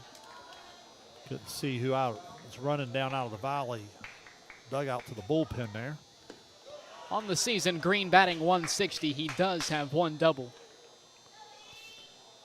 Goes back to what we talked about. You start to open this thing up to 8-3, and you kind of start looking at those pitch counts. You obviously got to win the game in front of you, but you're always trying to coach a little bit ahead. Chopper left side. Thomas goes to second. Can the Dragons turn 2? They cannot. As Green beats out the throw, 2 down here in the 5th. Good job getting the lead man. Not hit quite hard enough to get the double play out of it, but they do get the lead guy. Your attention, please. 3 inches at first base. So now back to the top of the order with Gabe McNeil. It's Parker Robinson right back into the game to pinch run over at first base, so you got to figure he'll remain in the game defensively. Yeah, just re-entered the run there, getting Green in at bat. Gabe McNeil 1 for 2, singled in the second. It's Robinson off from first base, and he's out at second. Outstanding catch and throw from Gillespie to get the Dragons out of the inning.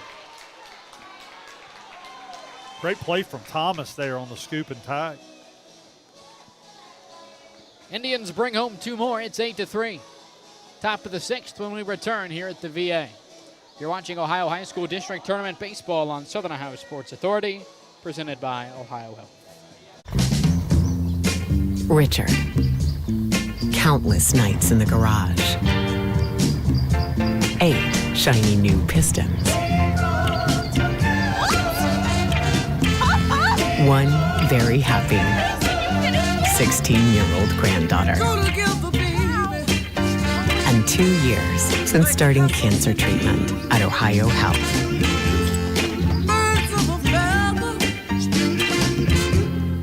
If there's not a Par-Mar store near you now, there will be soon. That's the slogan, and that's what we believe at Par-Mar stores. From groceries to gas and all the other stuff you need, Par-Mar has it. Download the Par-Mar app for even more savings, and don't forget the Par-Mar rewards card too. We also believe in being a big part of your community, so look for us at the ball game or wherever you are. Shop us today, like us on Facebook, Instagram, Twitter, and remember, if there's not a Par-Mar store near you now, there will be soon. Back here in Chillicothe, it's 8-3. Valley leading Fairland after 5. Top of the 6th. 8-9-1 due up for the Dragons. Cyrus Cummings, Caden Wiseman, and Wyatt Thomas. Shane, something we talked about yesterday, and it seems that Fairland, at least for the second time that I've noticed, has fallen victim to it, is the top of the order getting split up a bit with that 8-9-1 due up. We've seen some 9-1-2s. Just the top of the order, maybe not getting to bat in order like a coach would like them to. Well, it's certainly difficult. You get that 2 out, nobody on. Obviously, what you're hoping for here, where the big inning can sometimes come from, is in this situation if one or both these young men can get on base. Now you're starting to cook a little bit, but just need some quality ABs from the bottom of the order here. 0-2 now to Cummings. Both Cummings and the man on deck, Wiseman, have walked. 0 for 1 other than the pair of walks for the two batters.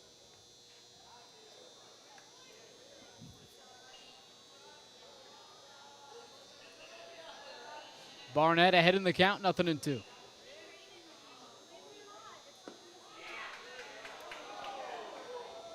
Good spot.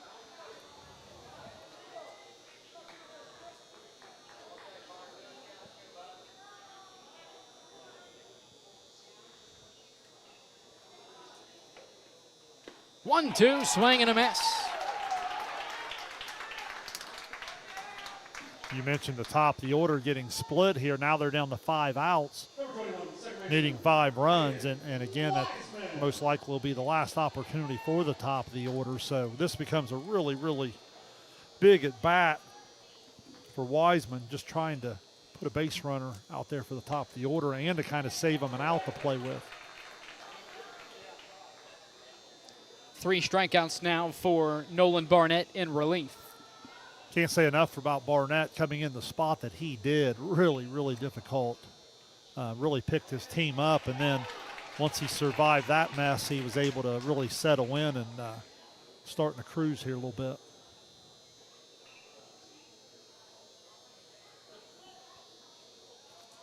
Two and 2/3 innings so far in relief for Barnett.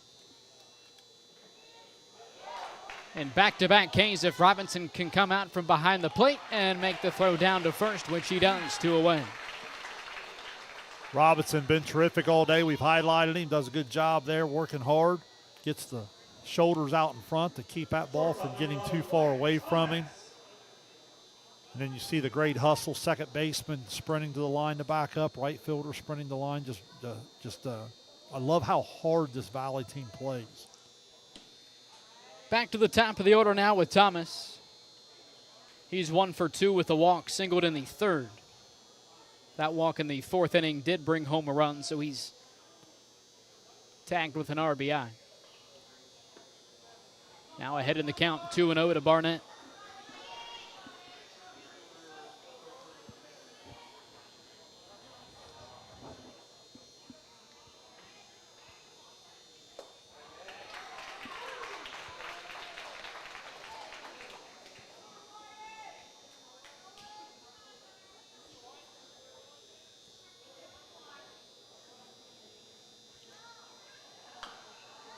Two-one chopped foul, and Shane, the Valley pitching has done a good job with the top of the order. The top 3 for the Dragons, 2 for 8 with a walk.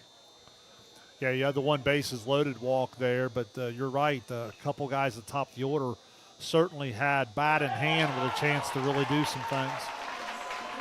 Barnett fans the side as the Dragons go down in order, bottom of the 6th.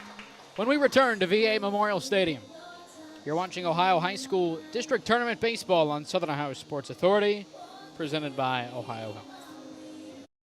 This broadcast is brought to you in part by Willie and Son Trucking. Willie and Son Trucking has been a proud supporter of local student athletes, coaches, and athletic programs throughout its history. Be sure to look out for the Shack Athlete of the Week, presented by Willie and Son Trucking, each week at sosaohio.com.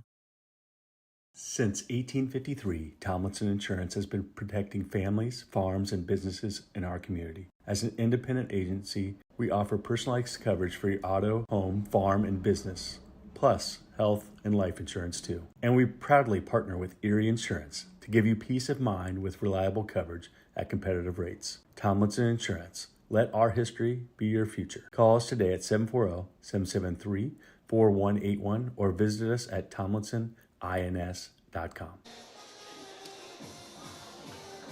Back here in Chillicothe, Ethan Wall back out on the mound for the Dragons. They trail 8-3. Valley's 1-2-3 due up here in the home half of the 6th inning. Gabe McNeil, Jake and Rideout, and Carson Powell. So far, like the due up 2 for 9. Nick Queen, it looked like was the one that went down to the bullpen for Valley. So see here at 8-3, very well might be Barnett still, but if they add a few more, you may see the sophomore.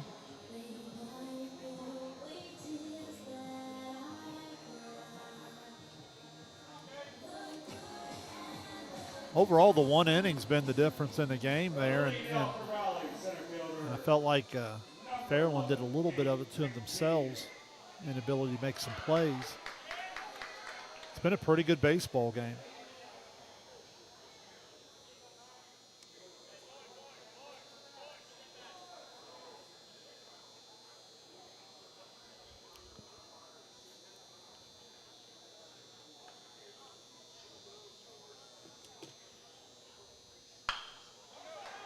Ground ball left side. Here's Cornwell on the move. Throw on to first is not in time.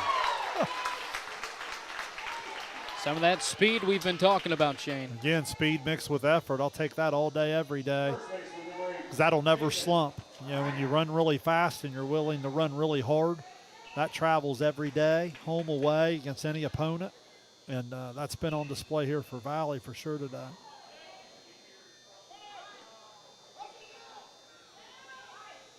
McNeil takes off from first. Successful swiping at second base. Yeah, we talked about it a lot last night. I mean, what starts as a routine ground ball in the infield, all of a sudden infield hit, stolen base, and now you got a guy in scoring position with nobody out, all because of speed and effort. Indians now 3 for 6 on the leadoff man getting on base. Got Wheelersburg waiting there on the third base dugout for our second game tonight. They'll be wearing their home whites. Ground ball to the shortstop, Thomas. Plays it straight on. Throw on to first is in time, 1 away. As McNeil moves up to third. Even that was a bang-bang play. You bring the infield in here, I think Shane? you have to. In a 5-run game, you just can't give any more. I don't see any signs of that just yet. The shortstop, Carson Powell, he's 0 for 3. you had him still running back from first base there. Powell did reach safely in the second on air.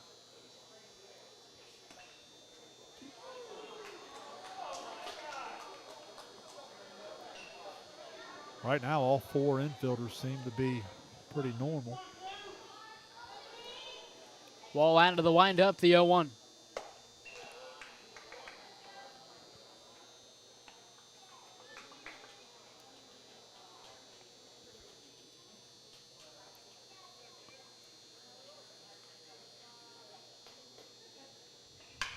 A breaking ball right center.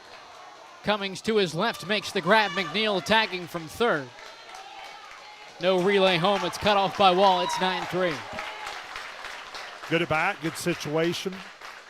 Situational hitting. You have plenty of speed there at third base. You lift the fly ball to the outfield, and again, give McNeil speed and effort. The credit on that run stretches the lead to 9-3.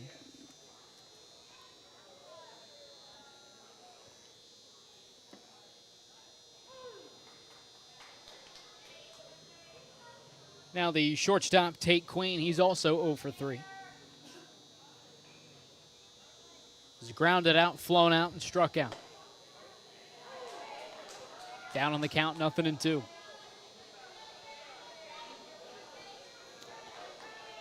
Highlighted Robinson for Valley several times. Gillespie does a nice job back here receiving as well, particularly on that outside pitch. Threw out an attempted base stealer to end the last inning as well. Yeah. Really the only time I believe he's thrown down, if I remember correctly.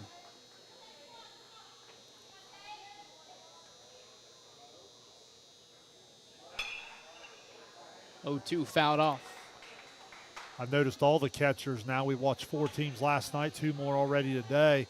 A lot of catchers here on the turf going with the lower throw and using the one hop. I feel like the catchers yesterday didn't necessarily get the fairest cards dealt to them, just with all the weather and the wetness of the conditions. Talked about how that the catcher position may be, catcher and pitcher positions may be the most affected from rainy conditions. Yeah, no question. 1-2 from Wall, misses up and in. 2 balls and 2 strikes for Tate Queen. Still has the pop on the fastball. Like I said, in terms of his pitching that I've been thoroughly impressed, there's been 2 or 3 plays probably from a defensive standpoint he'd like to have back, but he's thrown the ball well. Pitch number 96, swung on and missed. 4th strikeout for Wall in the top of the 7th. Coming up here in Chillicothe, you're watching Ohio High School District Tournament Baseball on Southern Ohio Sports Authority, presented by Ohio Health. Now here's a little Wendy's menu hack for you. If you want a super fresh, high-quality burger every time, just tell them you want a hamburger. And then they'll give you one right off the grill. Made for you, not waiting on you. No code words required. Every single hamburger, every single time. Okay, so that's not really a menu hack. When it's made fresh every time, gotta be Wendy's.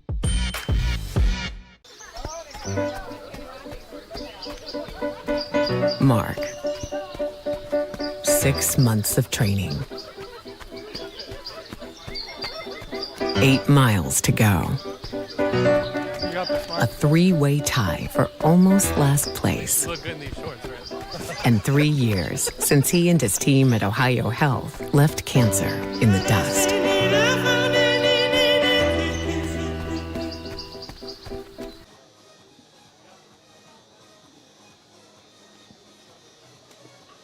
We welcome you back to VA Memorial Stadium here in Chillicothe.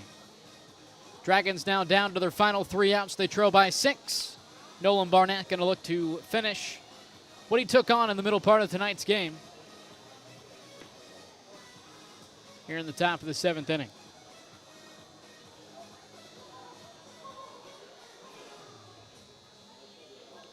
Due up for the Dragons. Wall, Cornwell, Blankenship. 1 hit amongst the 3 men due up for Fairland. Yeah, Valley's done a nice job here against the heart of the order of containing them, and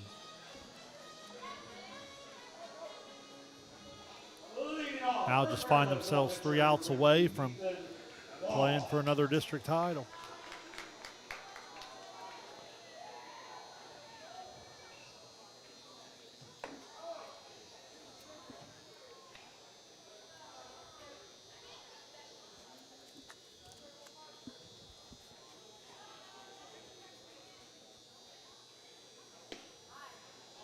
Barnett falls behind in the count to Ethan Wall, 2-0. We talked about Wall, one of the top hitters, if not the top hitter for the Dragons, 478 coming into this afternoon, hitless today.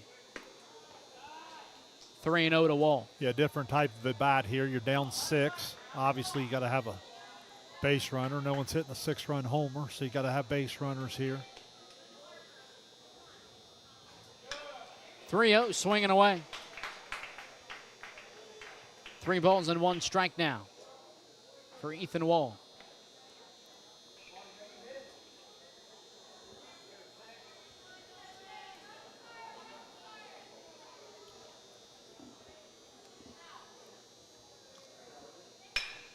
(3-1) blasted to right center.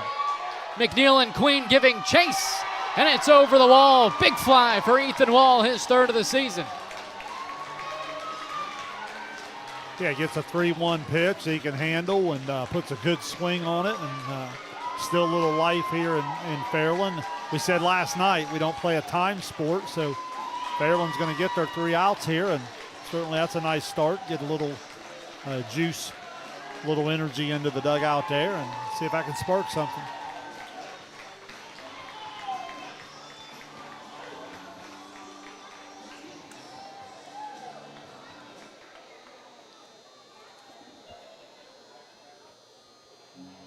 And a pitching change.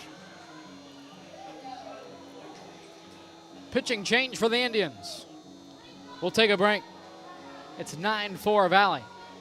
You're watching Ohio High School District Tournament Baseball on Southern Ohio Sports Authority, presented by Ohio. Hey everyone, Mike Glockner. I'm Brandon Callahan. Of the all-new Chrysler Dodge Jeep Ram Service Center in Portsmouth, Ohio. We have a $39.95 oil change special going on right now.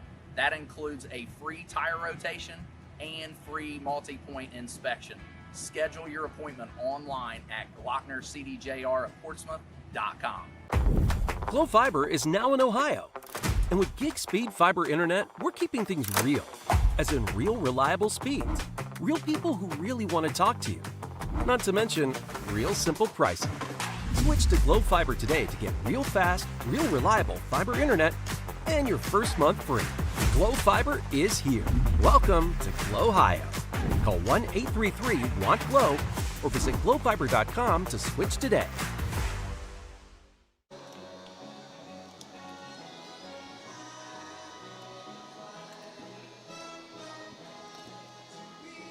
Back here in Chillicothe, it's Nick Queen onto the mound for the Indians. Coming in from right field.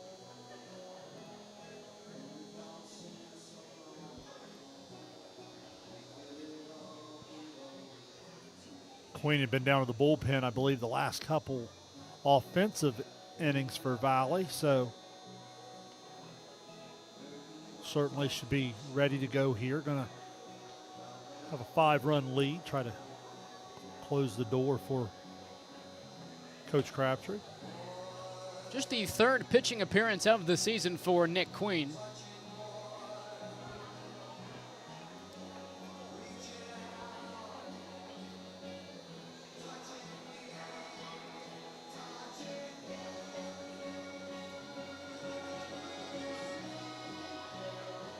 He's thrown 3 2/3 innings. Faced 19 batters. Third baseman number 14, Garrett Cornwell.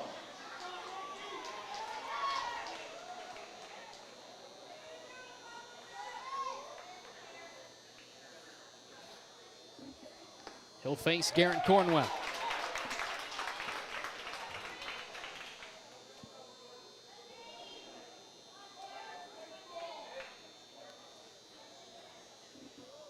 Queen has not given up an earned run in his prior 2 appearances. Works from the stretch, even with nobody on. You see that with a lot of pitchers that do not start a lot of games, especially. Other defensive changes for the Indians. Barnett off the mound into first. Right out moves from first to right field.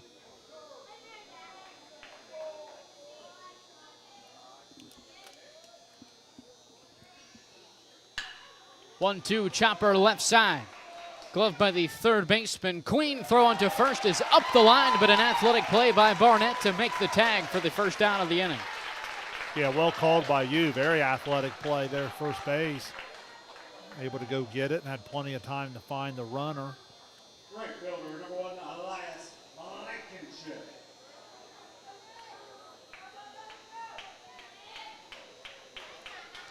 Now the right fielder, Elias Blankenship, he's 0 for 2 with a walk. Came around to score in that 3-run 4th inning.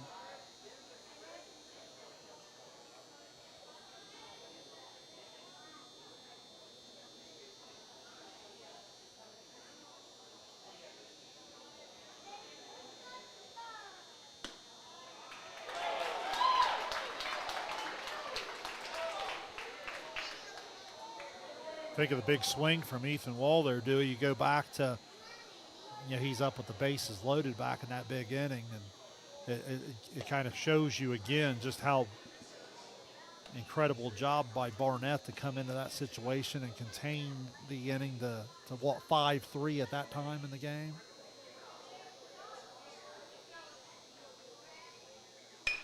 One-two Blankenship to the right side, and this time he's able to get it over the first baseman. 1-out single, his first of the afternoon for Blankenship. Saw him in that 2nd inning, nearly bloop it over. Then it was Carson Powell, but here in the 7th inning, Shane, you mentioned the Dragons need base runners, and Blankenship able to get aboard. Yeah, that's where it starts. You got to be able to put some guys on and then see if you can string some hits together. Probably going to have some help from Valley at some point, but you got to put some pressure on them by putting the ball in play.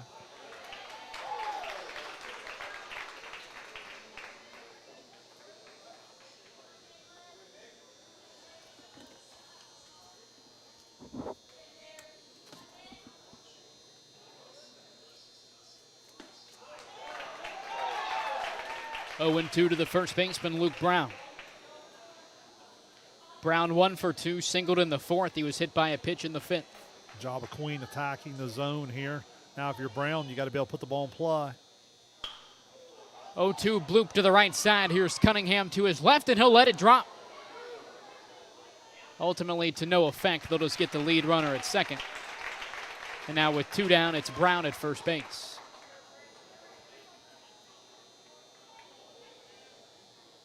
The catcher, number 3, Josh Gillespie.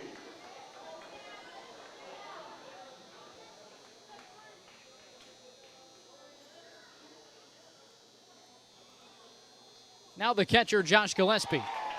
Dragons down to their final out. They trail by 5. Valley's going to play behind the runner there. Let's see if they're going to take the base. Just nothing else. You take away the force by moving up. Gillespie 1 for 2, singled in the first. As Brown takes second base.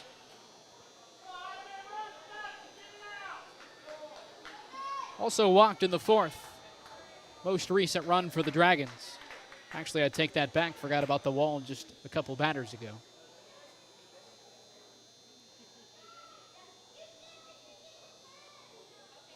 Seen a couple home runs out here. The first one was, I'll tell you, I'll go back in my book and look at it. It was Miami Trace.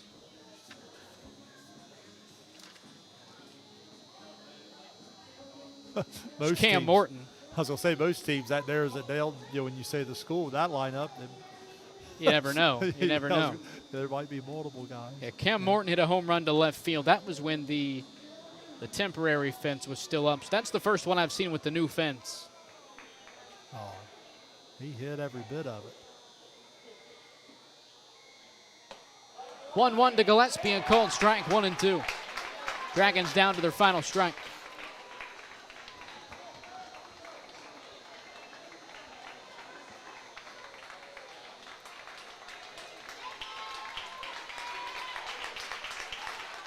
One, 2 on the way, breaking ball low and away. 2 balls and 2 strikes to Josh Gillespie.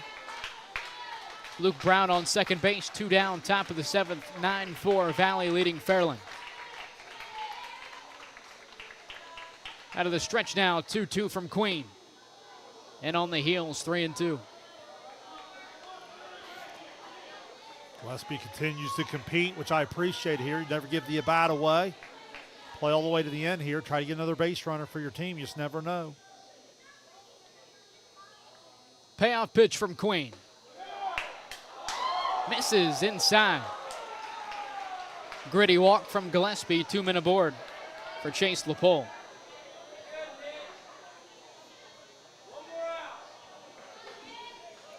So the Dragons advancing down the order, make it 1 more batter. Your attention, please. Now batting, left fielder, number 31, Landon Evans. So the third baseman, the left fielder, Landon Evans, had been who Chase LaPole was DHing for. He now comes in to bat.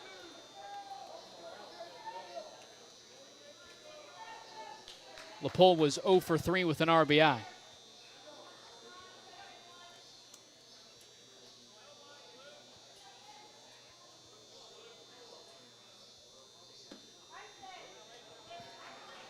Evans just 8 at-bats on the year, has walked 4 times.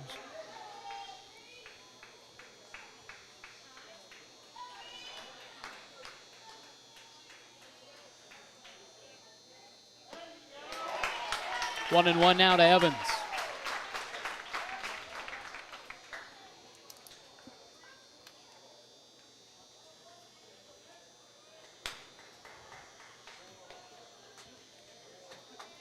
Queen comes home with the 1-1. The Dragons once again down to their final strike.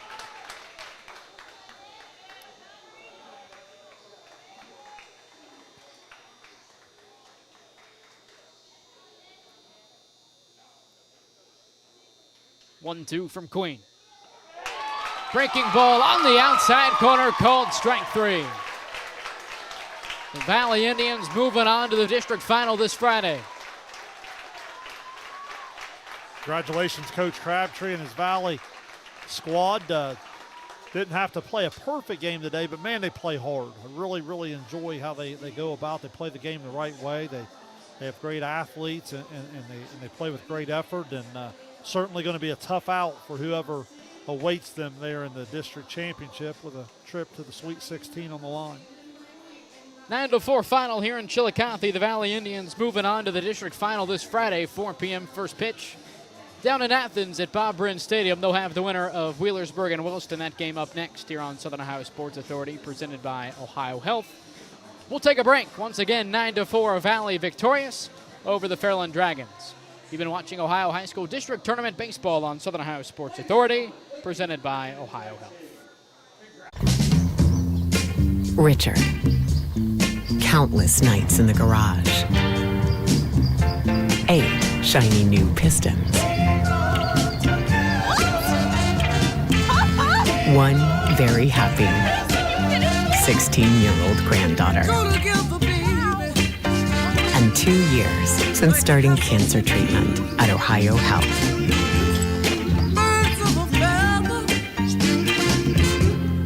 If there's not a Par-Mar store near you now, there will be soon. That's the slogan, and that's what we believe at Par-Mar stores. From groceries to gas and all the other stuff you need, Par-Mar has it. Download the Par-Mar app for even more savings, and don't forget the Par-Mar rewards card too. We also believe in being a big part of your community, so look for us at the ball game or wherever you are. Shop us today, like us on Facebook, Instagram, Twitter, and remember, if there's not a Par-Mar store near you now, there will be soon. Back here in Chillicothe, a 9-4 win for Valley up over the Fairland Dragons. We'll quickly go through the box score, and then Shane and I will provide any closing thoughts we have here for Game 1 of our Division V District Semifinal doubleheader this evening here at VA Memorial Stadium. We'll start with the Fairland Dragons at the plate. Wyatt Thomas goes 1 for 3. He singled in the third, also drove in a run on a walk in the fourth. Ethan Wall 0 for 3 up until the 7th inning, but then had that big solo shot. Ends up going 1 for 4 with a run scored and an RBI. Garrett Cornwell 1 for 4. Elias Blankenship 1 for 3, did come home to score. Luke Brown 1 for 3, but did come home to score as well. Josh Gillespie goes 1 for 2, did score once. And Caden Wiseman goes 0 for 2, but did knock home a run. Chase LaPole also goes 0 for 3. He knocked in a run as well. Ethan Wall, the losing pitcher, goes 6 innings, 9 hits, 9 runs, 5 of them earned. Senior also had 4 strikeouts. Also worth noting, the Dragons stranded 7, 3 of them in scoring position. For the Indians at the plate, Gabe McNeil goes 2 for 3, drove in a run and scored twice. Jaken Wright out 1 for 4, drove in 1. Carson Powell goes 0 for 3, had a sac fly in the 6th.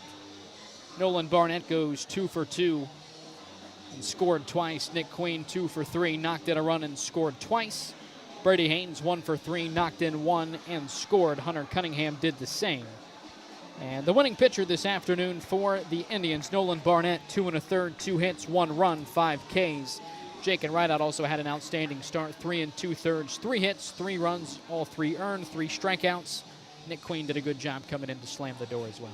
Yeah, biggest thing in my notes as I'm following through your recap there is you look at the board, and I feel like it was 4 of the 9 hits and probably 2 of the 3 errors probably impacted by the speed and the effort of Valley. You know, their ability to run 1 through 9 and play really hard, situational hitting, put the ball in play. I thought Wall threw the ball pretty well. I thought he fell victim to a couple of defensive mistakes. Probably a couple plays off the mound himself he'd like to have back. But then again, not to harp on it too much, the ability for Valley just to put pressure on the defense with their speed and getting down the line, some stolen bases, some different things, I thought really helped them break the game open early. Fairland had their one opportunity, had the right guy at the plate, unable to come up with it at that time, and then Valley able to add on some insurance, and they win at 9-4.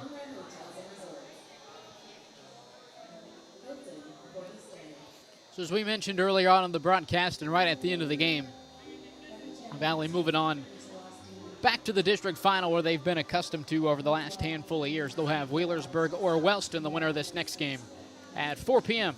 down at Athens at Ohio University Bob Brown Stadium, an outstanding complex and a great place to watch some district tournament baseball. Yeah, a chance for an SOC matchup if Wheelersburg advances. Obviously, out of the TVC, Wellston, I believe they were second in that conference behind a really good Athens squad this year, and should be a solid game. Should be a competitive game. But again, whoever moves on, first and foremost, at the top of the scouting report, they're going to have to match Valley's energy and effort because they're going to play hard. They're going to play the right way. Game 2 slated for a 6:30 start. I believe that will hold as we got done right on time here for Game 1. Wheelersburg and Wellston, Game 2 coming up in about 30 minutes. But for Game 1, that'll wrap up our coverage of Southern Ohio high school baseball. For Shane Combs, I'm Dewey Daly saying so long from VA Memorial Stadium. Valley victorious over Fairland 9-4. You've been watching Ohio High School District Tournament Baseball here on Southern Ohio Sports Authority, presented by Ohio Health.